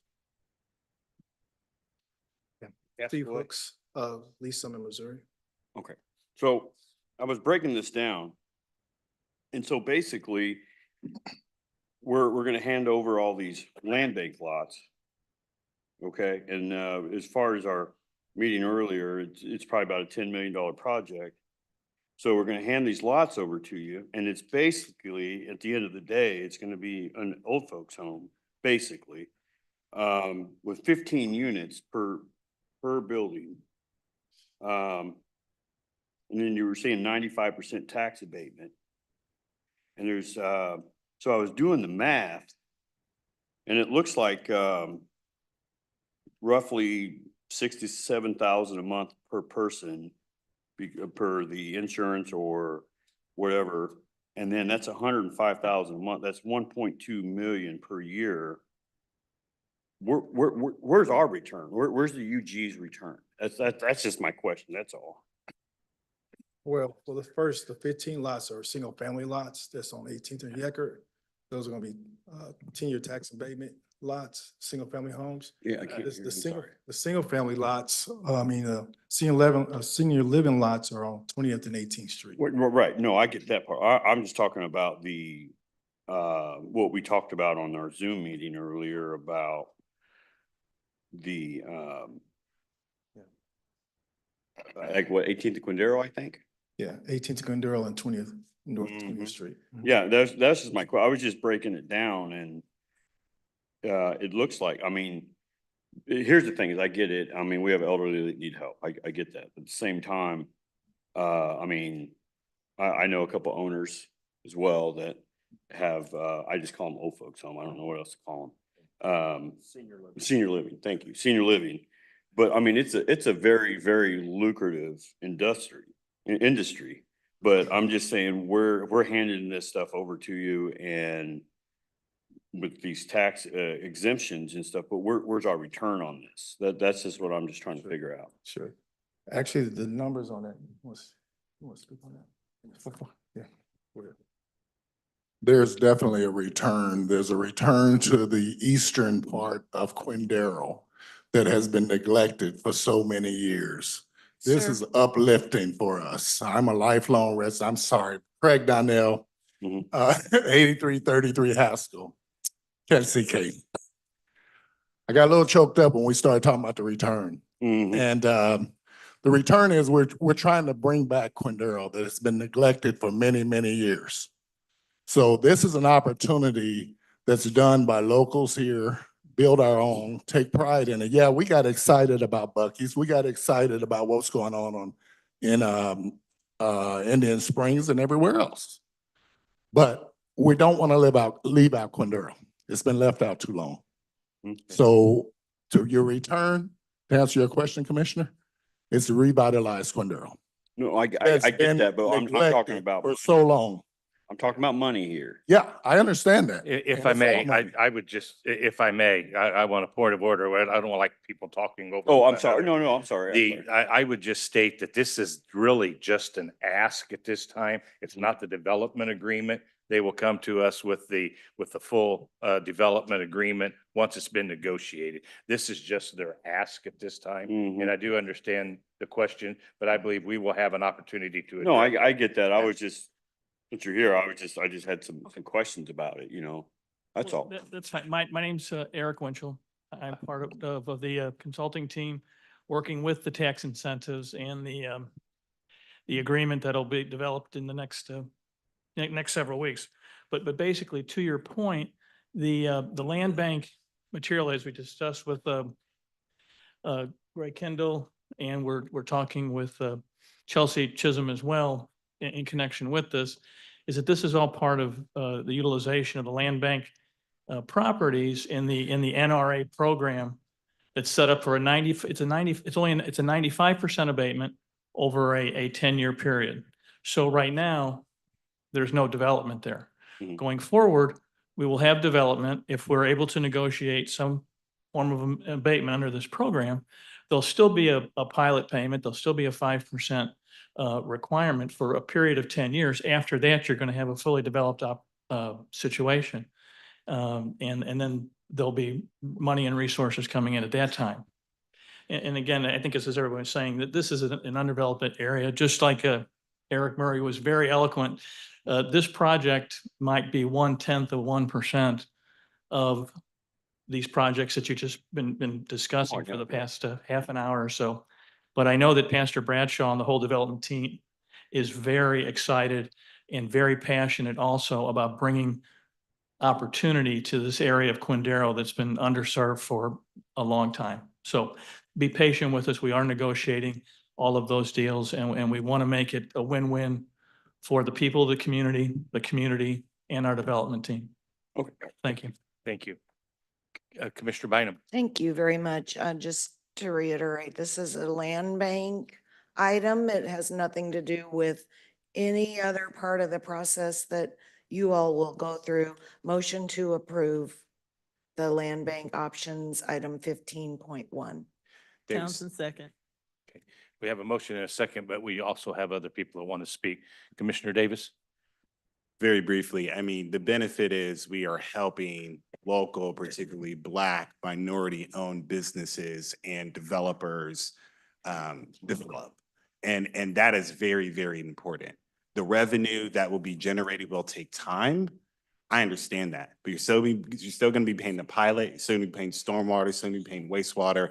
It is bringing a tax base, people that can populate the Northeast and that can support services, amenities, and who knows, if we get you all times 10, we could even get a grocery store. And so let's go ahead and second that, and let's make this project happen. Thank you all for your interest and your sacrifice for our community. Commissioner Townsend? Thank you. I just wanted to remind all of us that when we are here doing these land bank things, the issue is to grant the land or not. It's not about the development agreement at that time. That comes at a later time, if at all. Most of the time, no one comes back to us after we have granted the option to talk about any financing. So to be fair to all who come before us, let's keep those questions within the scope of what we are tasked with here. And that's to say yes or no to awarding the property at this time on options. Thank you. Thank you, Commissioner Townsend. Commissioner Ramirez? Thank you, Mr. Mayor. I want to thank you all for what you're doing. I'm excited for it. I remember I wasn't able to speak and ask a lot of questions during our Zoom meeting because I was at work at the time, but I was listening and I was paying attention, and I am very excited about it. It is going to be revitalizing the Quindaro. That's the return. A thriving, growing, living Quindaro. And so I thank you for what you do and what you are doing. Commissioner Stites? I'll make it real quick. You know what? It starts, a fire starts with a spark, right? And we gotta have this, we gotta get the spark going up there, right? It's gonna take, if we're talking about getting a grocery store out further east, you know, we just said about a grocery store being at 635 and I-70. I mean, we gotta have people and places for people to go downtown, 18th Street, 10th Street, 7th Street, 3rd Street. So, I mean, it starts with a spark. We gotta start somewhere. We gotta get things rolling. So I look forward to, just like the other project, I look forward to seeing the development agreement and hopefully we can get this thing rolling. Thank you. Committee, I do want to remind you that we have 15-1 and 15-2. We can take them all in one vote or we can separate them out. I would encourage us to do them separately if we could. Okay. Just to ensure that we have it for documentation. Okay, and Mayor Pro Tem, my motion was for 15.1. Okay. My second concurs that. Okay. We have a motion and a second to approve items 15-1 land bank option. Madam Clerk, please call roll. Roll call. Townsend? Burns? Aye. Ramirez? Aye. Kane? Aye. Lopez? Aye. Stites? Aye. Davis? Aye. Bynum? Aye. Motion carries. Thank you. I would entertain a motion on the land bank property transfers 15.2. Bynum, so move. Second. Okay. We have a motion in a couple seconds. Madam Clerk, please call roll. Roll call. Townsend? Aye. Burns? Aye. Ramirez? Aye. Kane? Aye. Lopez? Aye. Stites? Davis? Aye. Bynum? Aye. We're good. Motion carries. Thank you. With no further business to come before the governing body, Welcome to adjourn. David, second. I mean, we're at the end of my birthday. I mean, I've got a question. Happy birthday, Chuck. Just gonna see if you guys were gonna sing, but now you're embarrassed. No, I'm just curious, how many more, did Judd leave? Or Judd, how many more thousand land bank properties do we have? We have 4,600 land bank properties. All right, well, let's keep on working. Thank you. Happy birthday, Commissioner. I would entertain a motion for adjournment so Miss Commissioner Stikes could go home and celebrate his birthday. We have a motion and a second. Madam Clerk, please call roll. Roll call. Townsend? Burns? Aye. Ramirez? Aye. Kane? Lopez? Aye. Stites?